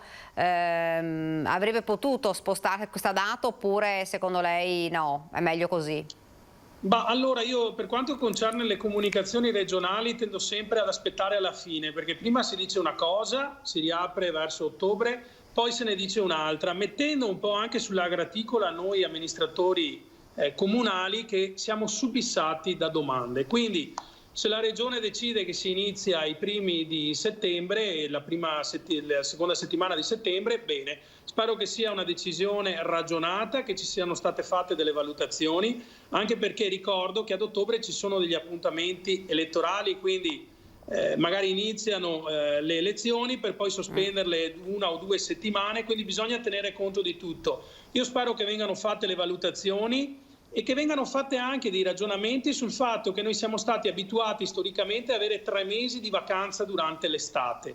Secondo me questo è un concetto un po' da rivedere perché il virus ha messo in discussione tutto. Servono delle strutture pubbliche dove si fa scuola più moderne che magari possano permettere di fare lezioni anche con temperature un po' più calde, questo per cercare di diluire, un po' come succede nei land tedeschi, non occorre inventarsi niente, per diluire la stagione scolastica in maniera più proficua. Questo perché è vero che bisogna andare incontro alle esigenze del personale e dei professori, però bisogna anche andare incontro alle esigenze di tante famiglie che durante l'estate non sanno che santi chiamare perché con i ragazzi a casa c'è anche una difficile gestione. In questo senso noi coi centri estivi organizzati dal Comune in collaborazione con le attività del territorio siamo in prima linea, però secondo me vanno ridiscussi tanti termini, tante posizioni consolidate rispetto alle quali il mondo è totalmente cambiato dopo il virus. Senta, torniamo invece alla domenica, tutto pronto con TIN per questa domenica, c'è un numero massimo di persone che possono venire? Sì, sono 1000, noi abbiamo 1000 posti a sedere, quindi si sta tutti seduti, si guarda la partita, i calcoli delle distanze sono stati fatti, poi speriamo che festeggeranno e lì faremo un po' fatica a separare gli abbracci. Ecco, la cosa che appunto le chiedevo 1000, quindi devono prenotarsi magari per le persone che vogliono venire? Sì, diciamo che comunque quando si arriva per le 7:30-8 si trova tranquillamente posto e noi stiamo già ricevendo molte prenotazioni, ma 1000 posti a sedere sono più che sufficienti, ecco, cioè nel senso c'è tranquillamente disponibilità in tutte le aree di trovare da sedere. In ogni caso, se non si trovasse la sedia, ma è impossibile perché noi comunque contingentiamo a 1000 gli ingressi e chi vuole anche stare, cioè siccome l'ingresso è completamente gratuito all'area e non ha obbligo né di consumazione, di tesseramento né di nulla, si può anche sedere sul prato che è stupendo e si sta proprio sotto il monitor così a vedere la partita ancora più in campo. Ecco, Sindaco, non parliamo ovviamente del risultato finale, noi speriamo, incrociamo sempre le dita ovviamente per il finale, però qualora ci fosse, insomma, diciamo, che l'Italia vincesse, noi incrociamo sempre le dita, ci sarà un problema di festeggiamenti non indifferente, non solo a Montegrotto ma un po' ovviamente in tutta Italia. C'è un po' di preoccupazione da questo punto di vista, visto che insomma è stato molto esuberante anche durante la partita contro il Belgio. Noi ci appelliamo al senso di responsabilità delle persone, quindi festeggiamo con intelligenza. Stiamo attenti perché si sa che questo virus è talmente subdolo che può ripresentarsi alla nostra porta domani mattina, e siamo noi singoli cittadini i primi che con senso di responsabilità dobbiamo fare in modo che non si propaghi magari questa variante Delta o altre forme. Quindi io confido molto sull'intelligenza e la serietà delle persone, anche perché uno stato di polizia, abbiamo visto cosa è successo con lo scudetto a Milano, non funziona. Quindi senso di responsabilità, perché se non siamo responsabili rischiamo di passare ulteriori mesi chiusi in casa con dei danni non solo da un punto di vista economico ma anche da un punto di vista psicologico, per non avere ottemperato alle regole minime che ci vengono chieste dagli organi sovraordinati. Quindi non sono preoccupato, perché a Montegrotto fortunatamente i cittadini in primis hanno sempre dimostrato di essere responsabili e seri.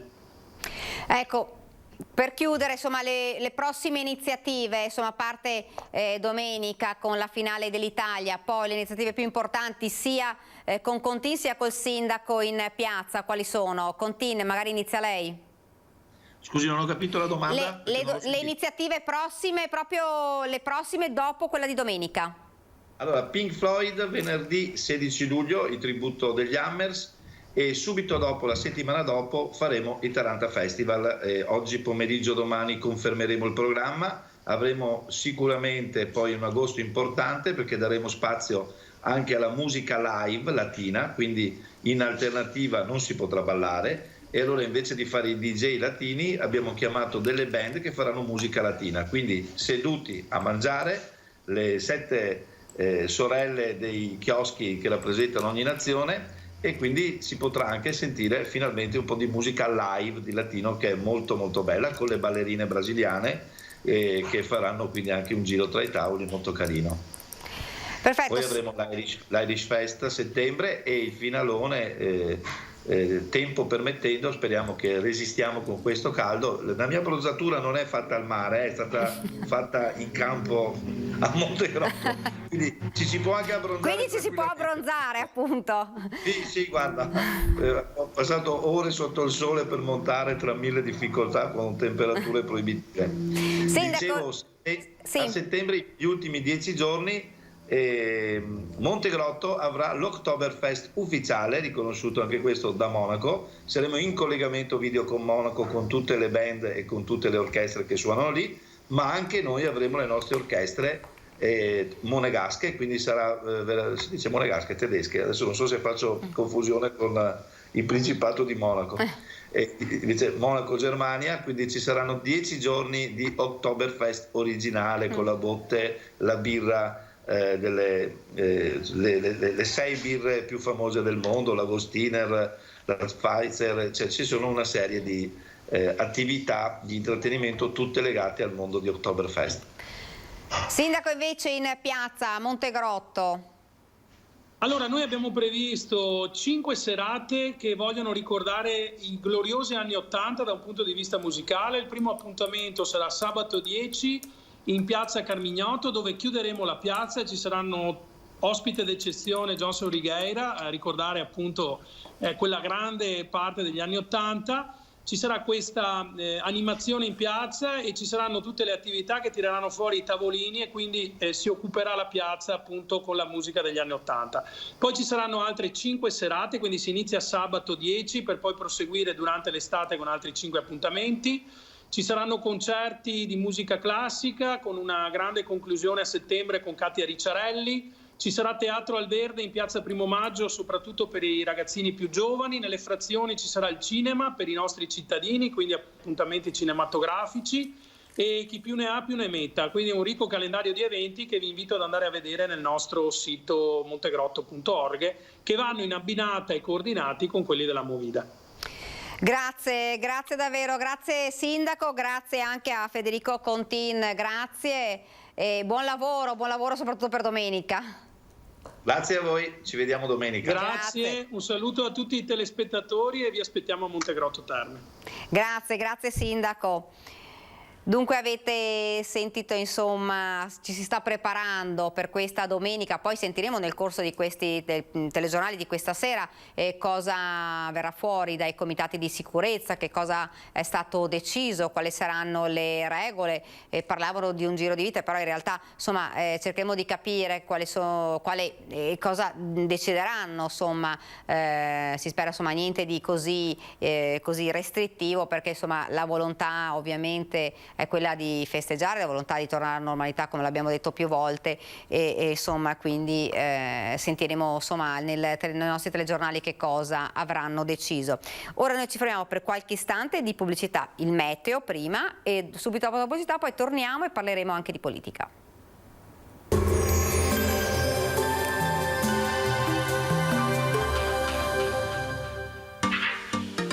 Tremonti, attrezzature e materiale per saldatura professionale a Montebelluna. Bentrovati al meteo. Pressione in diminuzione, il tempo diventerà più instabile nella giornata di giovedì 8 luglio e non si escludono anche dei fenomeni violenti. Vediamo insieme il dettaglio.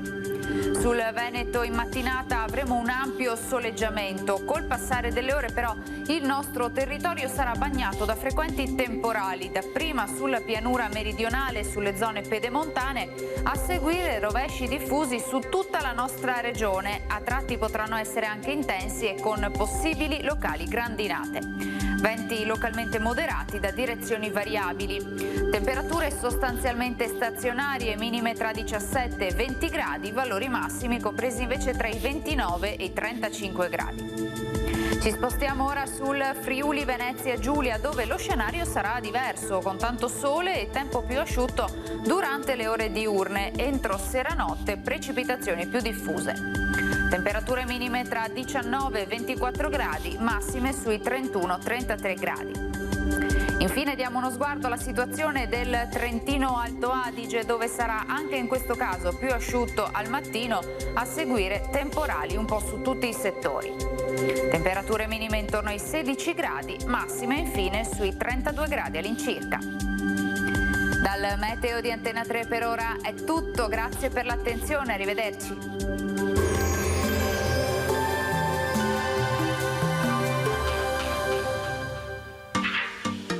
Tremonti, attrezzature e materiale per saldatura professionale a Montebelluna.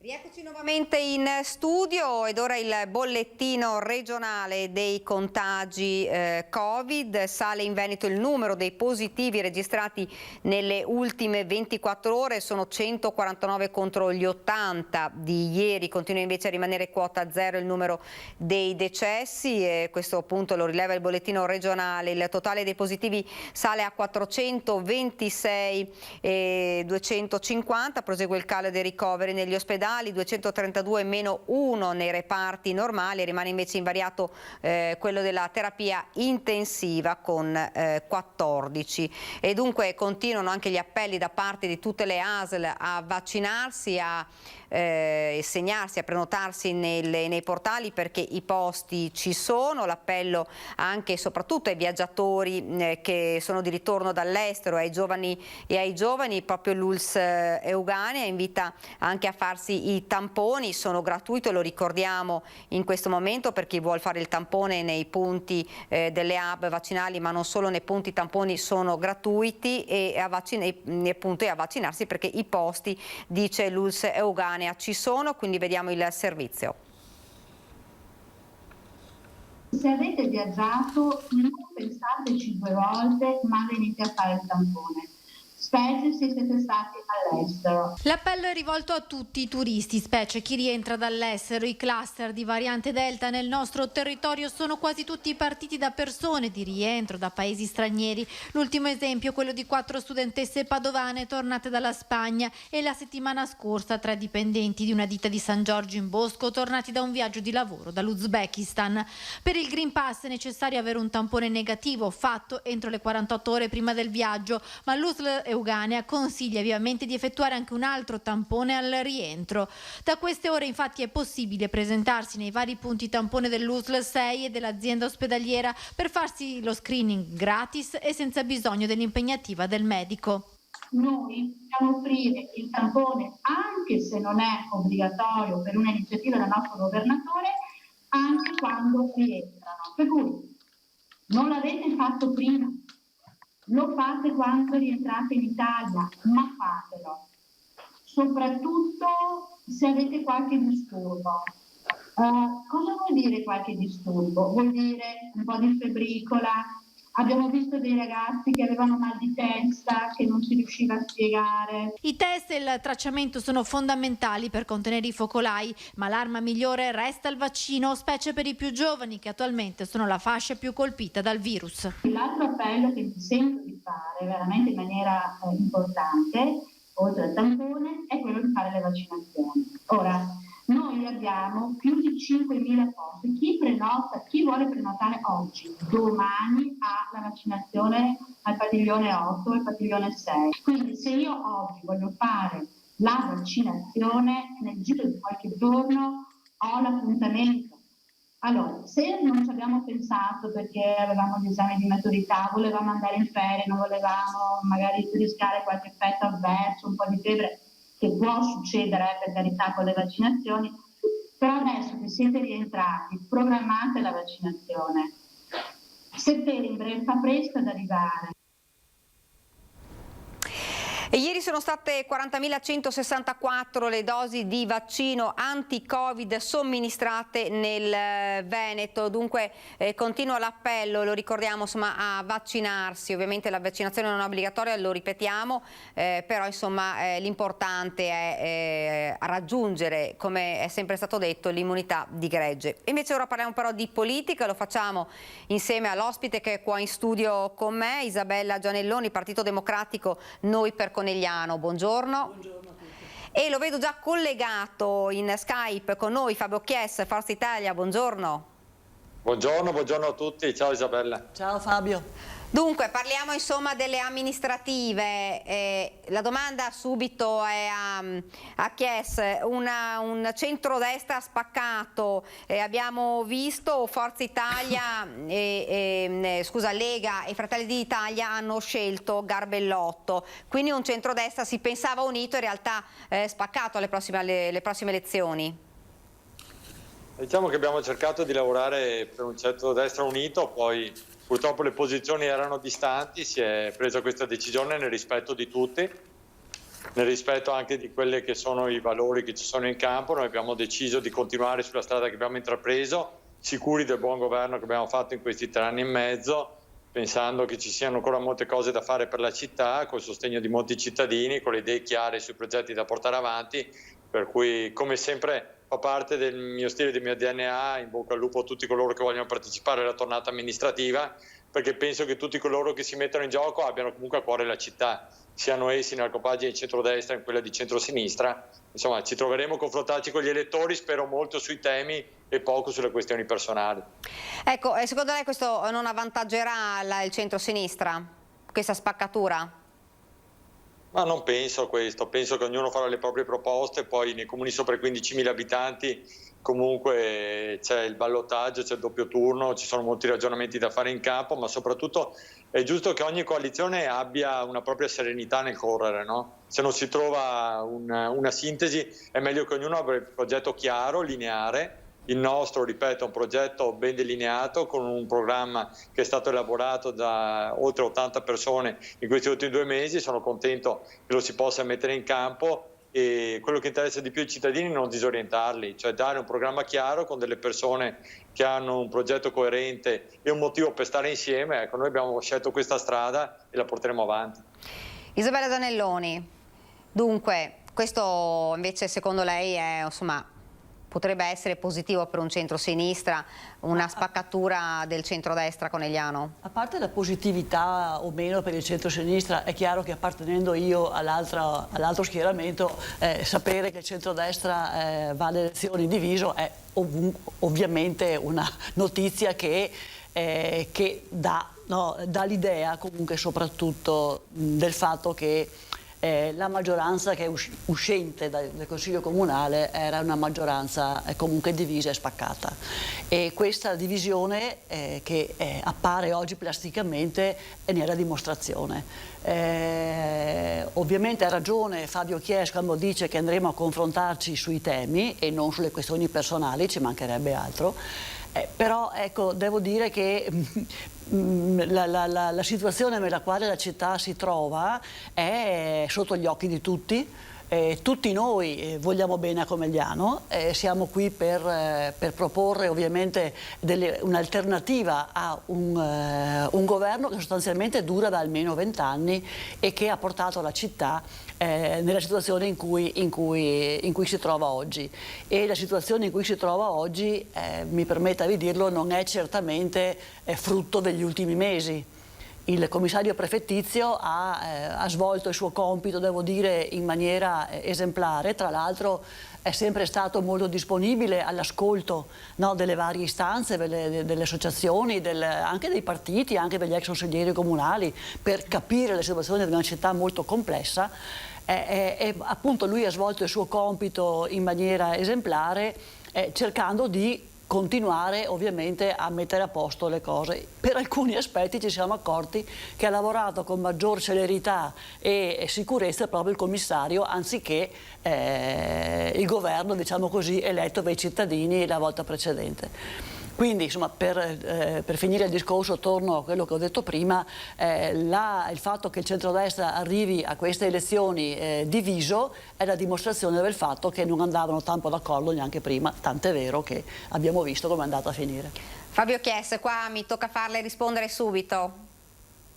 Beh, innanzitutto non tirerei per la giacchetta al commissario, il commissario fa il suo lavoro, sulla celerità il commissario svolge la normale amministrazione, la celerità io non la vedo, è dovuta in particolar modo sicuramente a tante cose che abbiamo messo in campo in 3 anni di amministrazione. Abbiamo finito una Colombo Est che era 20 anni che doveva essere ultimata, e basta guardare le foto di quando l'abbiamo presa noi 3 anni fa, perché poi sa, la gente può dire di tutto. Vediamo le foto di com'era. Era un cantiere nel quale non si era fatto praticamente nulla, le aree non erano ancora del comune, in 3 anni l'abbiamo presa e l'abbiamo finita. Il commissariato nuovo di polizia locale abbiamo messo a bilancio i soldi noi e praticamente verrà inaugurato tra 2 mesi. La Marras dopo 20 anni penso che nessuno aveva mai messo un'impalcatura. Abbiamo fatto un investimento di €1 milione e vediamo già dalle prime foto dell'interno da come si sia riusciti a recuperare una struttura meravigliosa. Per cui insomma il lavoro se ne è fatto tanto, poi tutti possiamo dire quello che vogliamo, però i cantieri sono sotto gli occhi di tutti. Dispiace magari che non sempre si voglia riconoscere in maniera oggettiva le cose che sono fatte.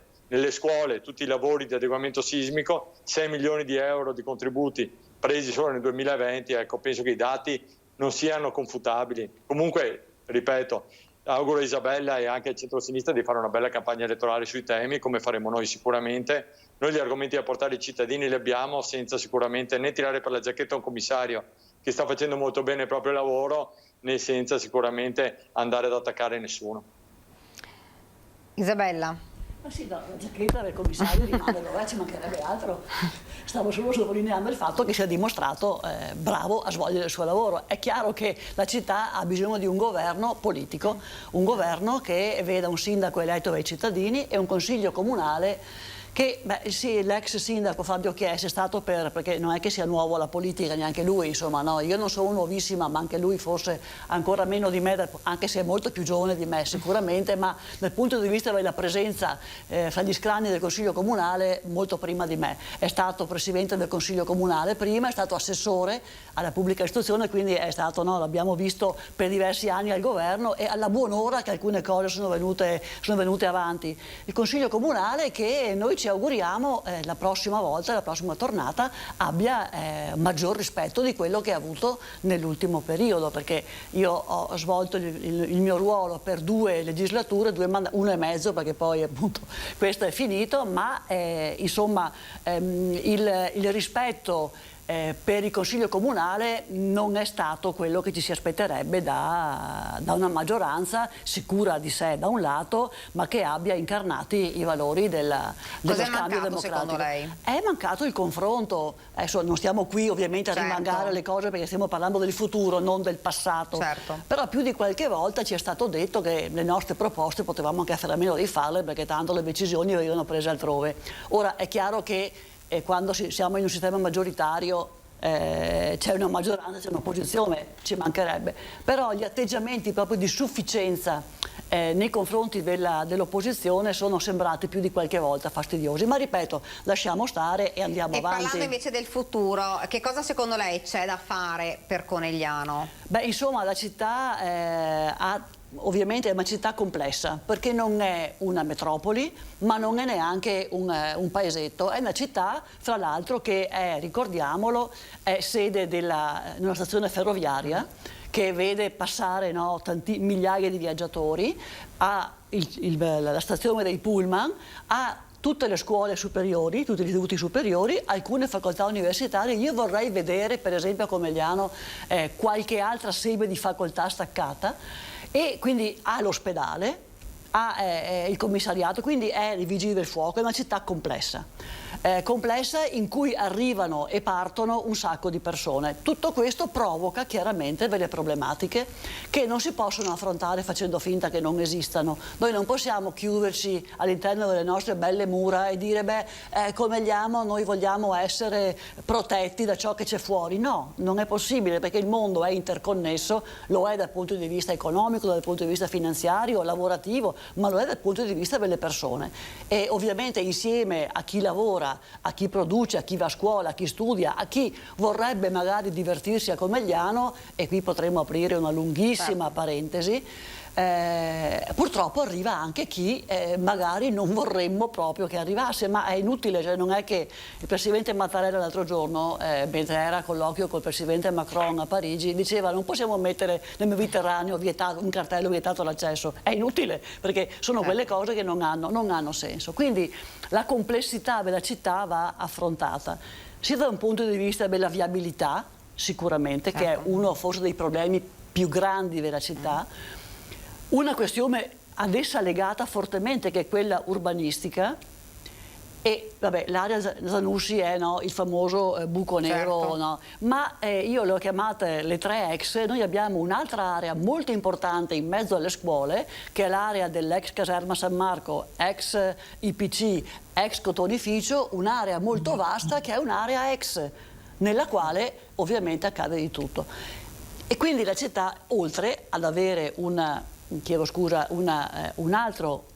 questione problematica, che è quella che riguarda il sociale, e il sindaco lo sa bene, perché specialmente l'ex sindaco, ogni tanto lo chiamo ancora sindaco, si vede che è rimasta questa cosa così, no? Lo sa bene perché ha vissuto la pandemia in prima persona, e abbiamo visto come proprio questa pandemia abbia provocato problemi ancora più gravi in una fascia di popolazione che si vede poco, ma che problemi ne ha. Abbiamo invece moltissime eccellenze che andrebbero invece valorizzate. Ecco, Chies, quali sono le cose più importanti secondo lei da sistemare o comunque da valorizzare a Conegliano? Innanzitutto siamo diventati patrimonio dell'UNESCO come colline di Conegliano Valdobbiadene, poi purtroppo c'è stata questa pandemia che ha un po' interrotto, secondo me, una spinta propulsiva che stava arrivando, una spinta propulsiva importante. Tra l'altro molte delle nostre attività ricettive si stanno convertendo rispetto a un'accoglienza che noi vogliamo sia molto più integrata di chi arriva dall'estero, che ha magari idee, abitudini diverse dalle nostre, sono abituati a vivere il territorio in maniera più integrata, anche con l'uso di e-bike oppure passeggiando sulle nostre colline. Dobbiamo fare in modo di far capire ai viticoltori, ai coltivatori, che il nostro deve essere un territorio aperto. Penso che questa sia la grande sfida dei prossimi anni, per cui da un lato una grande spinta culturale, su questo so che Isabella concorda sicuramente con me, e dobbiamo spingere in questa direzione. Un altro dal punto di vista della fruizione del paesaggio, delle grandi opere da fare, ma anche una grande attenzione agli ultimi. Il sociale è sempre stato un fiore all'occhiello della città di Conegliano, deve continuare ad esserlo. Ricordo che Conegliano è capofila anche per tutto quello che riguarda i servizi sociali di oltre 20 comuni, per cui dobbiamo riuscire a fare quel cambio di paradigma che ci permetta anche di intercettare tutti quei disagi che arriveranno da un post-Covid, che ci vedrà confrontarci con situazioni che prima non esistevano, per cui bisognerà anche fare questo grande sforzo, cercare, io parlavo con i servizi sociali negli ultimi tempi, di reinventarci completamente andando incontro noi a quelle che sono le esigenze dei cittadini, perché le esigenze sono diverse, da una popolazione anziana che ha bisogno di persone che gli stiano vicino dopo 1 anno e mezzo in cui hanno praticamente vissuto isolati, ai ragazzi giovani che hanno potuto interagire sempre meno con i loro coetanei, che oggi hanno bisogno di riprendere questa strada, per cui una Conegliano vivace, una Conegliano che dia anche prospettiva, perché i siti UNESCO sono anche una grande opportunità di lavoro per i giovani che devono sentirsi motivati da noi e non da generazioni che continuano a dirgli che un futuro in questo paese non c'è. Un futuro in questo paese c'è, bisogna saperselo costruire. Conegliano deve avere la capacità di mettere questi giovani nelle condizioni di farlo, per cui uno grande sforzo che deve vedere coinvolto, indipendentemente da chi vincerà queste elezioni, tutto il centro-destra, il centro-sinistra, tutto il Consiglio Comunale e soprattutto tutta la comunità di Conegliano. E mi dispiace di una cosa, quando Isabella prima diceva che il rispetto, io penso che una delle cose che ci ha sempre caratterizzato, che almeno ha caratterizzato me, è sempre stato il rispetto per tutti, il rispetto per tutte le parti politiche e anche le discussioni in Consiglio Comunale. Io da sindaco ho sempre partecipato a tutti i Consigli Comunali, dal primo all'ultimo minuto, senza mai assentarmi, ascoltando tutti coloro che parlavano.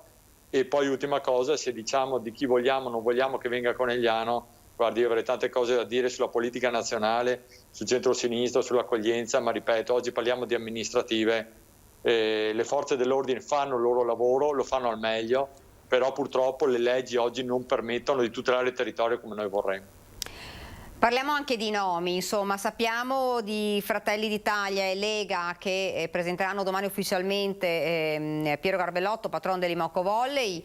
Per quanto riguarda insomma Forza Italia, sappiamo, per quanto riguarda invece il centro-sinistra c'è già il nome? No. Non abbiamo un'idea? Ancora siamo nel... diciamo così che manca poco. Abbiamo parlato a lungo di questa rosa di nomi, effettivamente, ci siamo confrontati da diversi mesi costruendo un po' alla volta il programma e anche le idee, a parte il programma, perché devo dire nella coalizione Noi per Conegliano hanno partecipato tante persone che non hanno mai fatto politica fino adesso e quindi ovviamente avevano anche bisogno di conoscere più dal di dentro, no? Perché un conto è quello che si pensa e un conto poi insomma, no, è la realtà amministrativa, che è una cosa diversa. Quindi abbiamo lavorato molto anche per mettere tante persone come dire quasi in pari su quelle che sono le questioni. Però una rosa magari ristretta di nomi fra 2 o 3. È uscita questa rosa di nomi, però no. Neanche un'anticipazione zero.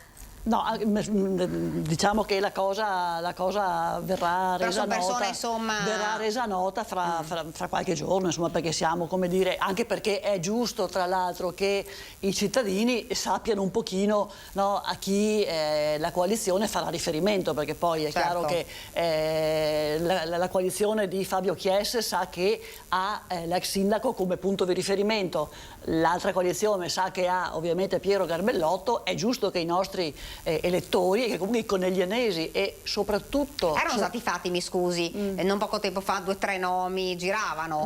Girano, i nomi girano. Che sono quelli? No, girano più o meno. E cosa devo dire? Volevo dire, no, che non riesco a farle dire almeno 2 o 3 nomi. Ma neanche per Tra idea. questi 2 o 3 nemmeno per idea. No, verrei fucilata seduta stante appena uscita. No, assolutamente.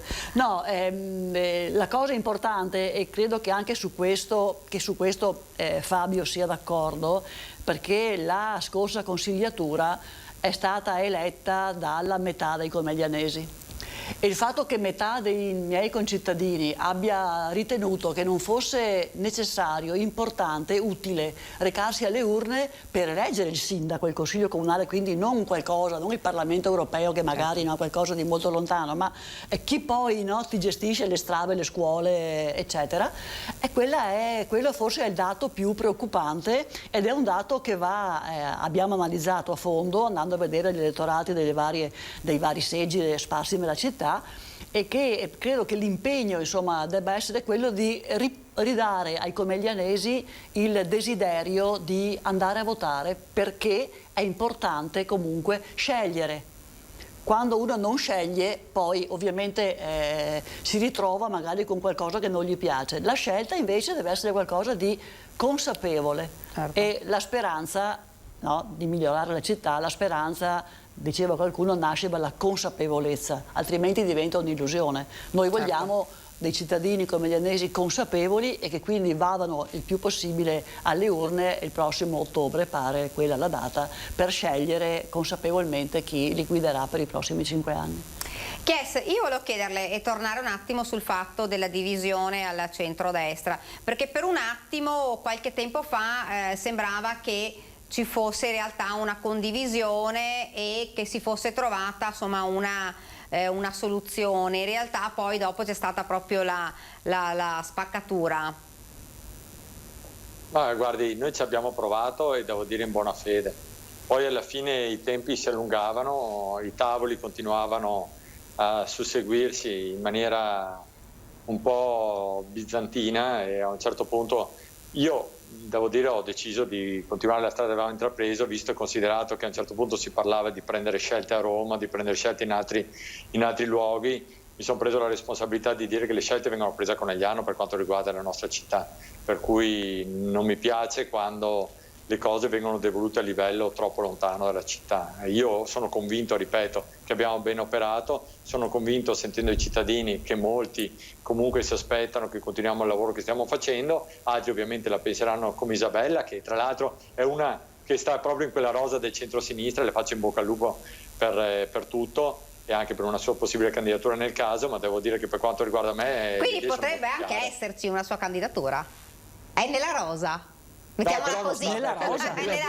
Non sta sicuramente a me né mettere in imbarazzo Isabella né fare le candidature del centro-sinistra. Dico che è una persona comunque che nel centro-sinistra ha un proprio ruolo da molti anni ben identificato. Per quanto riguarda noi, ripeto, la mia decisione è una decisione molto lineare, molto coerente, tenendo con noi non solo un progetto chiaro, ma anche le persone che questo progetto lo sposano a pieno.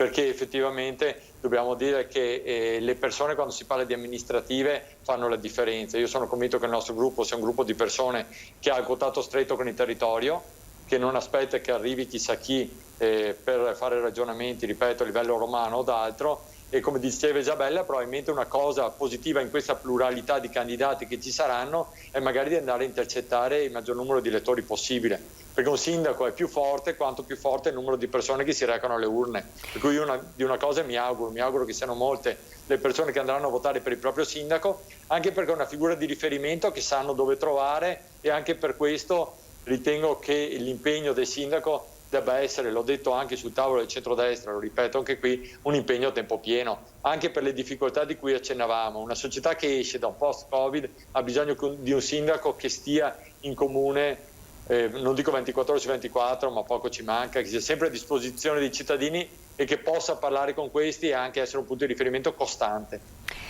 È rimasto sorpreso dal nome di Garbellotto? Assolutamente no, d'altronde è mesi che ne parlano. Diciamo che io con Piero ho anche un buon rapporto personale, ci siamo anche sentiti in questi giorni, c'è stima, c'è rispetto reciproco, come c'è rispetto anche per chi sta nel centro-sinistra. La democrazia prevede questo, che chiunque possa o voglia si candidi. Sono contento che ci siano più candidati, ripeto, perché così i cittadini potranno scegliere. Io sono uno che vive a Conegliano tutti i giorni, che ama la propria città, che mette il proprio tempo a disposizione e ha intenzione di metterlo ancora. Voi siete stupiti del nome di Garbellotto, anche se circolava, insomma? No, stupiti no, perché appunto se ne parlava ormai da tanto tempo, quindi insomma non è questione di stupore da questo punto di vista. Poi in politica lo stupore possiamo dimenticarcelo, perché sappiamo che non esistono spazi vuoti. e lo spazio vuoto in politica viene occupato subito da qualcosa o da qualcuno, per cui non è questione di stupore. La domanda è un po' questa, insomma, un imprenditore, io Garbellotto non lo conosco personalmente, l'ho visto qualche volta alle feste Velimoco in occasione degli scudetti, però insomma un imprenditore con quel po' di azienda, insomma, no, che gestisce insieme ovviamente agli altri soci, che peraltro insomma un'azienda che è stata portata da poco da Conegliano in un'altra regione e poi che ha anche la responsabilità di questa squadra, no, di pallavolo che sicuramente ha portato il nome di Conegliano in Europa e anche più in là, insomma, quindi mi chiedo come Garbellotto possa immaginare di svolgere il compito di sindaco.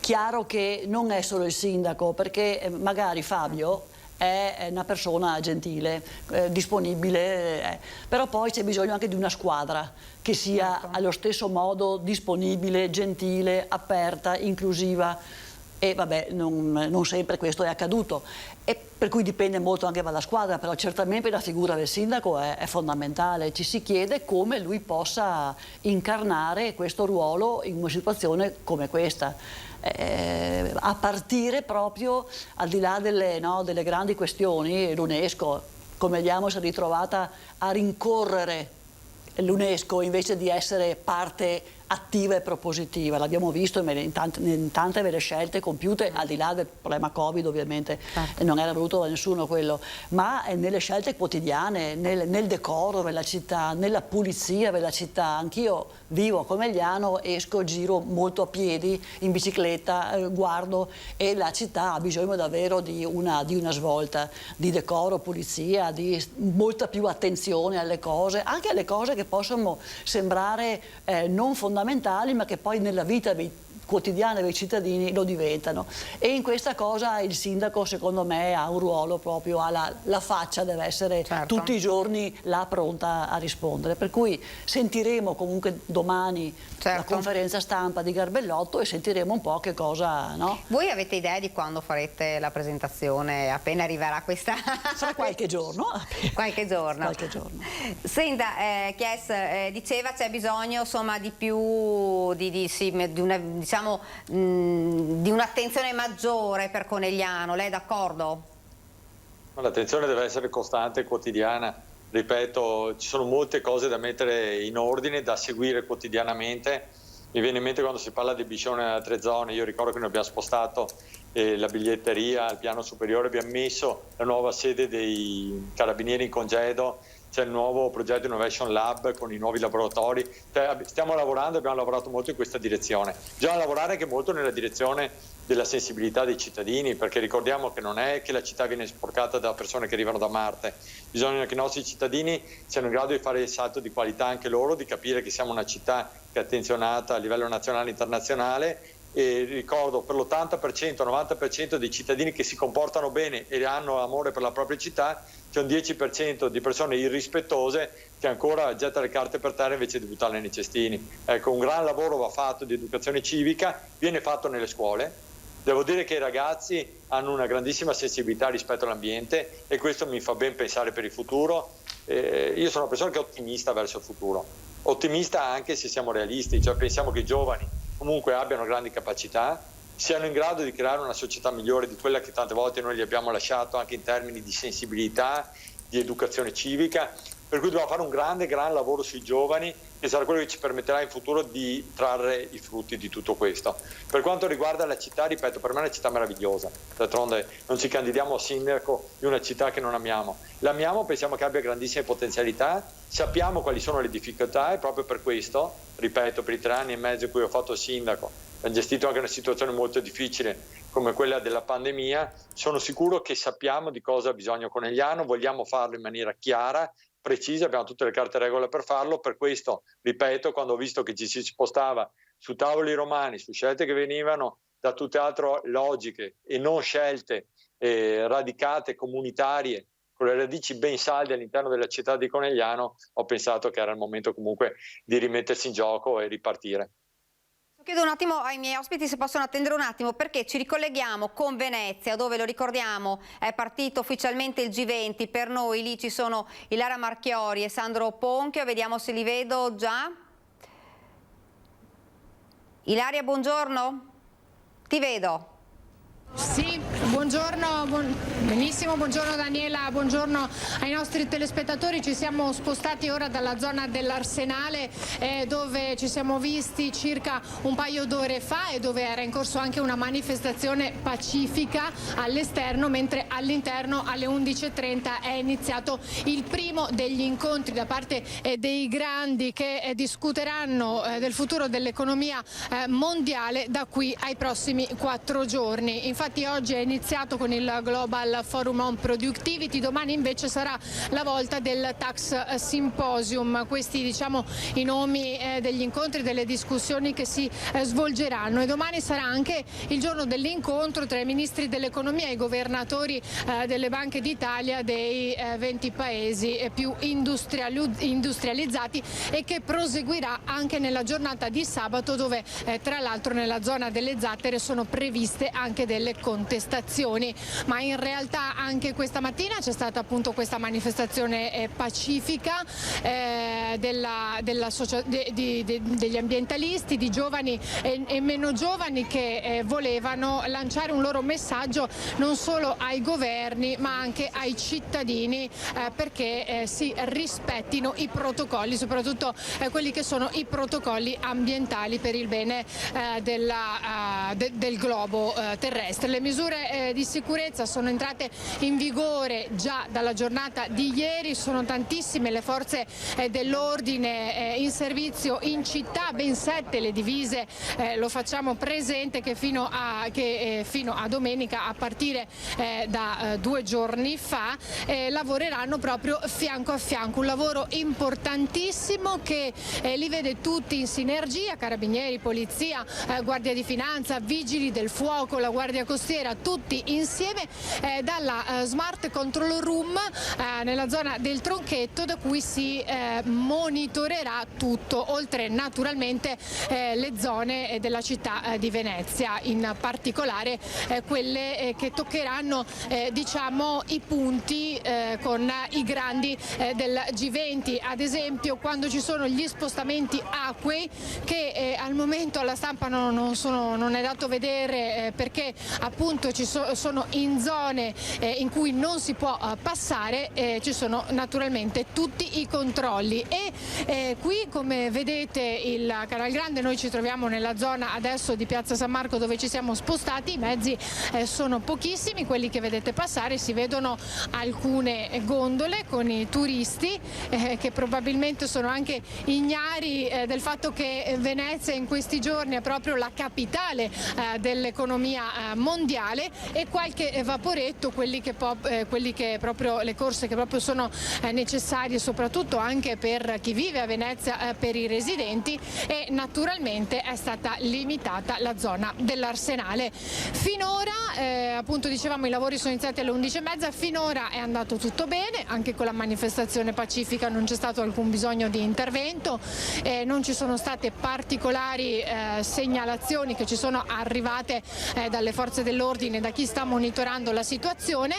Naturalmente noi continuiamo a girare per la città, a vedere se tutto funziona per il meglio, e nelle edizioni serali dei nostri telegiornali vi daremo ulteriori dettagli, poi con tutti i numeri di questa giornata delle forze dell'ordine, di come è andata, di questa prima giornata di G20. Dunque, se non ci sono altre domande, io restituisco la linea allo studio. Grazie davvero, grazie Ilaria Marchiori, grazie anche a Sandro Ponchio che si trova lì con lei, e soprattutto buon lavoro. E noi continuiamo a parlare invece adesso, ci spostiamo di nuovo a Conegliano e parliamo con gli ospiti, vediamo se ritrovo il collegamento. Eccolo qui con Fabio Chies. Beh, se una domanda mi viene, insomma, che cosa vi aspettate? Lo chiedo prima a Isabella, che cosa vi aspettate da questo G20? Comunque è un G20 importante, un G20 che parla di economia in un momento come questo. Beh, insomma, è chiaro che una volta di più questo ultimo anno e mezzo ci ha dimostrato come siamo tutti interconnessi. Le persone hanno trovato degli sbarramenti per potersi muovere.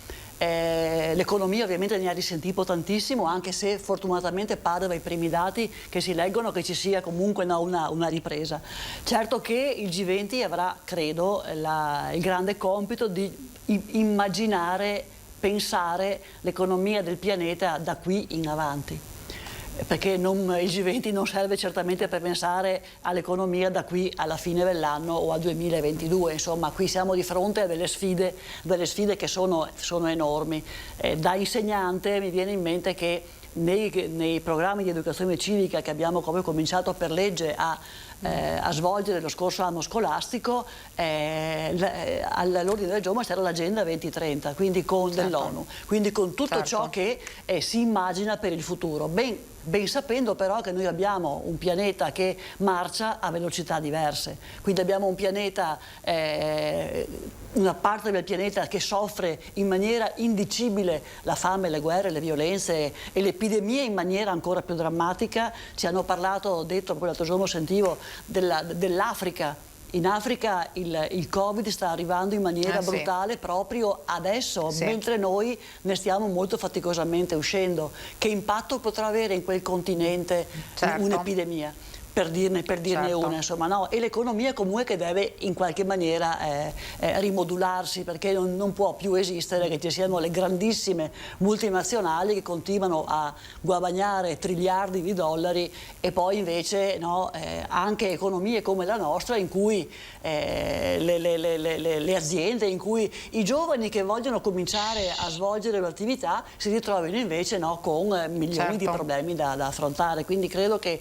quella del G20 sia una sfida e noi nel nostro piccolo dobbiamo pensare a una Comegliano non nel 2021 più 5, 26, ma la Comegliano fra 20 anni, quindi occorre cominciare anche a pensare un po' in grande, costruire partendo secondo me dalle grandissime eccellenze, lo dico magari da insegnante, tiro un po' di acqua al mio mulino, eccellenze scolastiche che abbiamo istituti scolastici a Comegliano che non sono secondi a nessuno, sia dal punto di vista dei licei, che dal punto di vista tecnico, che dal punto di vista professionale, al di là dell'enologia che tutti conoscono per gli ovvi motivi, ma istituti tecnici e professionali che stanno avviando dei progetti avanzatissimi che proprio hanno bisogno, fra l'altro, della voglia di ricerca che le aziende possono avviare. Quindi penso che un compito del prossimo sindaco sia anche questo, cominciare a pensare, con l'aiuto ovviamente dei professionisti, delle aziende, delle scuole, delle università, alla Comegliano del futuro, trasporti, economia e quant'altro.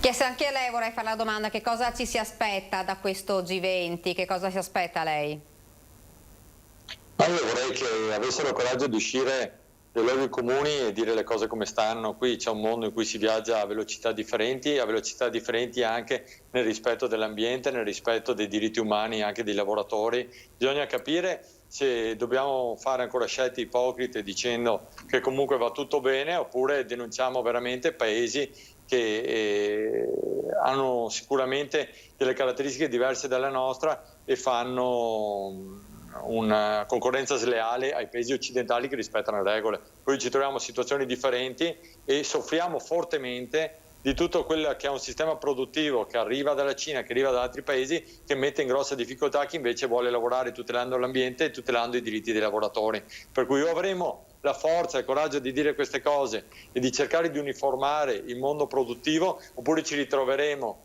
un Occidente che inevitabilmente rischierà di soccombere a livello industriale rispetto a chi non rispetta, scusate il gioco di parole, né i diritti dei lavoratori e non rispetta neanche quelle che sono le normali norme di tutela dell'ambiente e del territorio, per cui grandissimi balzelli per chi lavora da noi, non solo le tasse, di cui quasi apriremo un capitolo devastante per quanto riguarda il Paese Italia, ma anche tutto quello che giustamente va nella direzione della sicurezza nel lavoro e della sicurezza ambientale da un lato, e dall'altro ci sono stati che se ne fregano altamente, per cui riescono a produrre a prezzi molto più competitivi materie che poi non sono così differenti, perché il know-how cominciano ad averlo tutti i paesi del mondo. Però ci ritroviamo che la vera differenza, che una volta era fatta dal know-how, oggi rischia di essere fatta da chi rispetta i diritti spendendo soldi per mantenere comunque la salute dei lavoratori e la salute di tutti coloro che abitano sul nostro territorio e chi invece se ne frega altamente. Dobbiamo avere il coraggio di dire queste cose. Io spero che anche i grandi della terra prima o dopo escano da questa sorta di comunque politicamente corretto che ci sta affondando. Ecco, invece torniamo invece a Conegliano. Isabella voleva rispondere sulla questione dei giovani. No, era un po', sì, è un po' questo. Beh, i giovani hanno, ecco, c'è una cosa, da persona ormai non più giovane, se c'è una cosa che mi dà fastidio, proprio l'ho scritto anche sui social l'altro giorno, da un lato è l'atteggiamento di fastidio che molti i vecchi dentro hanno nei confronti delle giovani generazioni, perché tanto non sanno fare, no? E c'è il nostro paese, che è un paese un po' anziano, tende a mantenere le proprie posizioni, no? Evitando di dare invece a chi si affaccia nel mondo della cultura, dello studio, del lavoro. Immaginiamo tra l'altro l'attenzione che le giovani generazioni, ripeto, lo dico da insegnante, hanno verso l'ambiente, molto più di noi sicuramente. Questo mi dà fastidio, ma mi dà fastidio altrettanto questa idea: facciamo qualcosa per i giovani. È una frase che non ha alcun senso. Occorre dare ai giovani la possibilità di fare loro delle cose per se stessi, perché il linguaggio, il modo di vedere le cose, di pensare, le persone, diciamo, che hanno l'esperienza, chiamiamola così, no? per usare un eufemismo, devono ovviamente dare le proprie conoscenze, no? Il proprio contributo, ma essendo pronti ad ascoltare ciò che le giovani generazioni hanno da dirci, ben sapendo che ancora una volta non si può dire i giovani come se fossero un tutt'uno. All'interno dei giovani ci sono ovviamente mille casistiche, però generalmente è vero che io sarei più favorevole, da amministratore per esempio, a dare più spazio ai giovani perché loro stessi decidano cosa fare. Perché magari quello che penso io che può essere utile per loro, ma chiunque abbia avuto dei figli lo sa, scopre poi amaramente che non era quello che loro volevano, no? E si aspettavano qualcosa di diverso, ma è l'esperienza che abbiamo avuto anche noi quando eravamo giovani, perché voi giovani così, è dai tempi, no, di Omero, no, che si dice ai giovani voi non sapete, non capite. In realtà poi il mondo lo mandano avanti i giovani, certamente non gli anziani, ai quali va ovviamente il rispetto, l'appoggio, insomma chi mi conosce lo sa, non è questo il discorso, ma io ai miei alunni ogni tanto spiego che Napoleone, quando ha invaso l'Italia, aveva 26 anni. Allora mi guardano perché uno si immagina, no, Napoleone come quello che era lì all'Elba col mal di stomaco. In realtà, voglio dire, aveva 26 anni, quindi le idee, a parte Napoleone, ma insomma è un esempio per capirci, le idee vengono ovviamente da chi è giovane. Certamente sta a noi, chiaramente, svolgere la funzione di guida, no? Di ascolto, di consiglio, eccetera, ma mollando un po', ecco, perché altrimenti diventiamo veramente fastidiosi. Io non vorrei entrare nella campagna elettorale, però vorrei chiedere a Chiese quali sono proprio le prime cose che lei farebbe da sindaco? Dipende quanto tempo abbiamo per parlarne, cioè tipo una giornata. Ho detto le prime però. Ma guardi, io sinceramente non amo gli slogan, non li ho mai amati. Io penso che il lavoro quotidiano sia la cosa più importante, cioè andrei a lavorare la mattina dopo in municipio come ho sempre fatto, starei là tutto il giorno, riunioni con i dirigenti, punto della situazione e le cose, e poi lavorare per far tornare Conegliano al centro di tutto quello che è il bacino del nostro territorio. Ci stavamo lavorando col comando di polizia locale ampliato ad altri 4 comuni, dobbiamo prenderci la responsabilità di quello che siamo, cioè Conegliano è il punto di riferimento, deve prendersi la responsabilità di guidare un territorio, non è un compito facile, ma penso che le difficoltà ci facciano anche capire che i confini amministrativi siano dei confini tracciati ma che non abbiano senso di esistere oggi. Oggi c'è un territorio più vasto che ha le stesse esigenze e che deve fare sinergia. Questa è la cosa più importante. Sulle grandi opere per la città dobbiamo continuare a mettere in sicurezza gli edifici pubblici che non erano stati messi in sicurezza, per cui stiamo facendo tutti gli adeguamenti sismici perché i nostri ragazzi devono andare a scuola in maniera serena, per cui con un occhio guardare alle grandi opere come può essere la tangenziale sud e altre opere, e con l'altro quotidiano. Queste sono le 2 grandi cose che deve fare un sindaco: essere lungimirante per gli anni a venire, ma al tempo stesso riuscire a dare una mano ai problemi contingenti. Per cui al di là degli slogan, al di là di cosa faresti nei primi 100 giorni, Io penso che la cosa più importante sia essere presente, lavorare, risolvere i problemi contingenti e d'altro canto impostare la Conegliano del futuro. Queste sono 2 cose che farei dal primo giorno.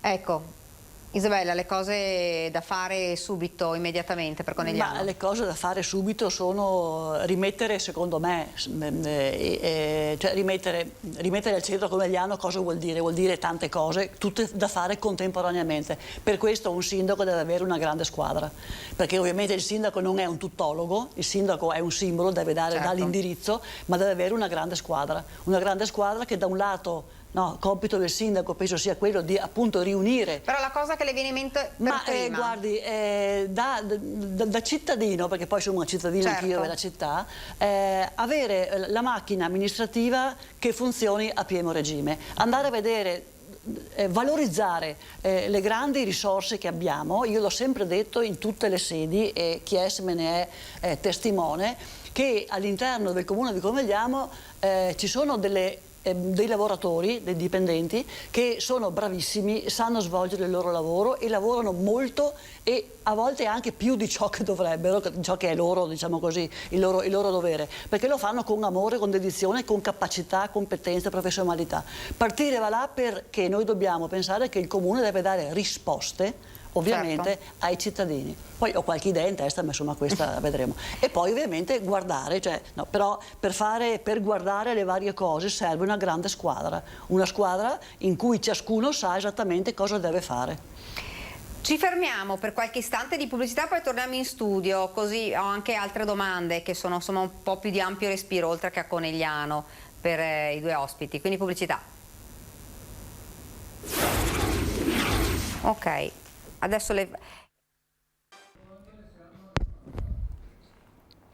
siamo tornati nuovamente in diretta per quest'ultima parte, scusate, della nostra diretta. Torniamo a parlare con Isabella e con Fabio del Partito Democratico e Forza Italia, ma cambiamo però discorso e parliamo di una questione che interessa sicuramente anche molte persone, perché domenica, lo sapete, ci sarà la finale dell'Italia, Italia-Inghilterra, e si sta discutendo un po' su come trovare una soluzione per evitare gli assembramenti, quelli che ci sono stati dopo la partita, la vittoria contro il Belgio, quindi capire che cosa si può fare. Le prefetture stavano organizzando dei tavoli proprio di sicurezza per capire, e sembra insomma che ci sia l'idea di non organizzare i maxi schermi, anche se abbiamo sentito insomma questa, dicevano alcuni sindaci, di certo non è la soluzione. Io chiedo a Isabella, secondo lei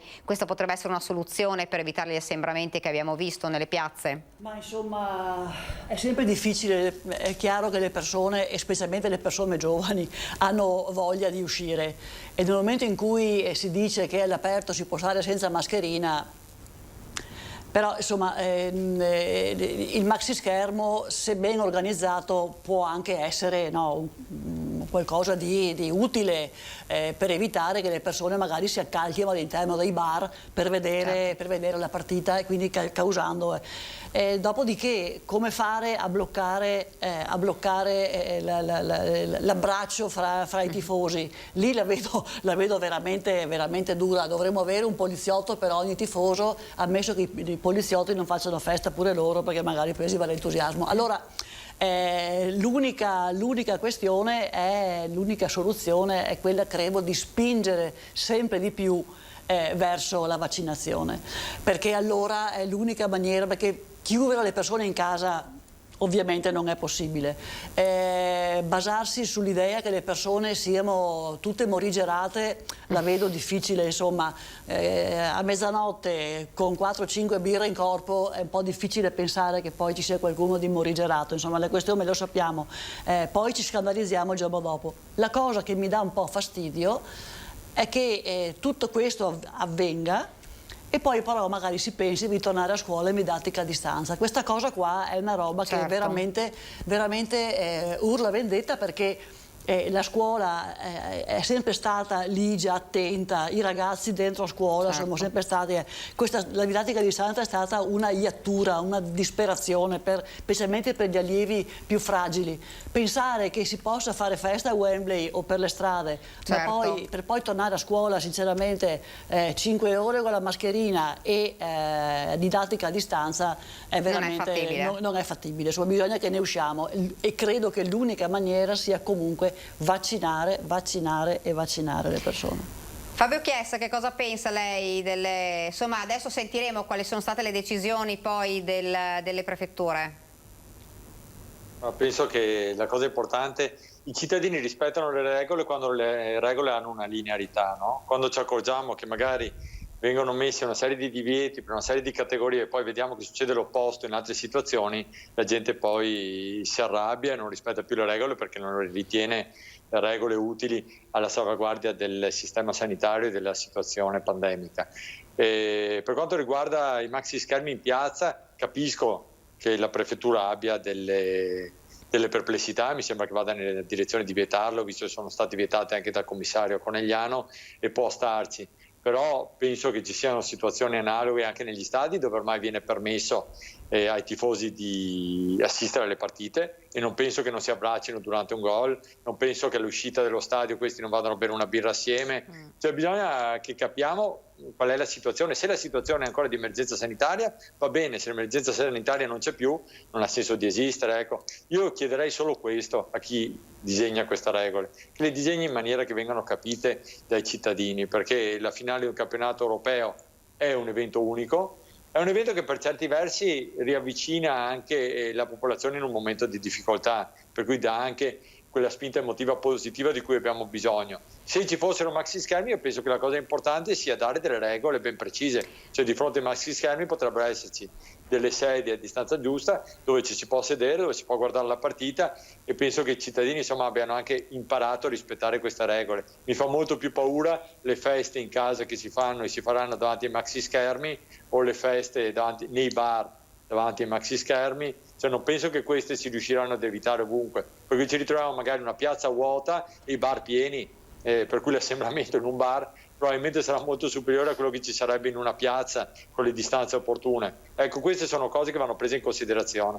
Ecco, infatti il problema non è tanto il maxi schermo, come diceva anche il sindaco di Montegrotto, ma in realtà sono i festeggiamenti che ci sono stati dopo il Belgio per le strade, e ovviamente l'assembramento senza mascherine basterebbe, magari l'aveva detto anche il presidente Zaia, insomma, se state all'aperto potete stare senza mascherina, però se siete proprio in assembramento in coda o con tanta gente sarebbe magari opportuno metterlo. Abbiamo visto, e lo ripetiamo perché è importante sottolinearlo, la variante Delta c'è, circola, abbiamo visto focolai soprattutto nella zona di Padova, ma non solo, anzi adesso anche nel Bellunese sta girando, insomma un po' dappertutto, e per evitare, come diceva anche Isabella, che poi a settembre ci sia poi un qualcosa che possa compromettere anche un inno. Assolutamente sì, abbiamo visto tra l'altro come la variante Delta, per chi è vaccinato comunque si riesca ad opporre il vaccino a questa variante.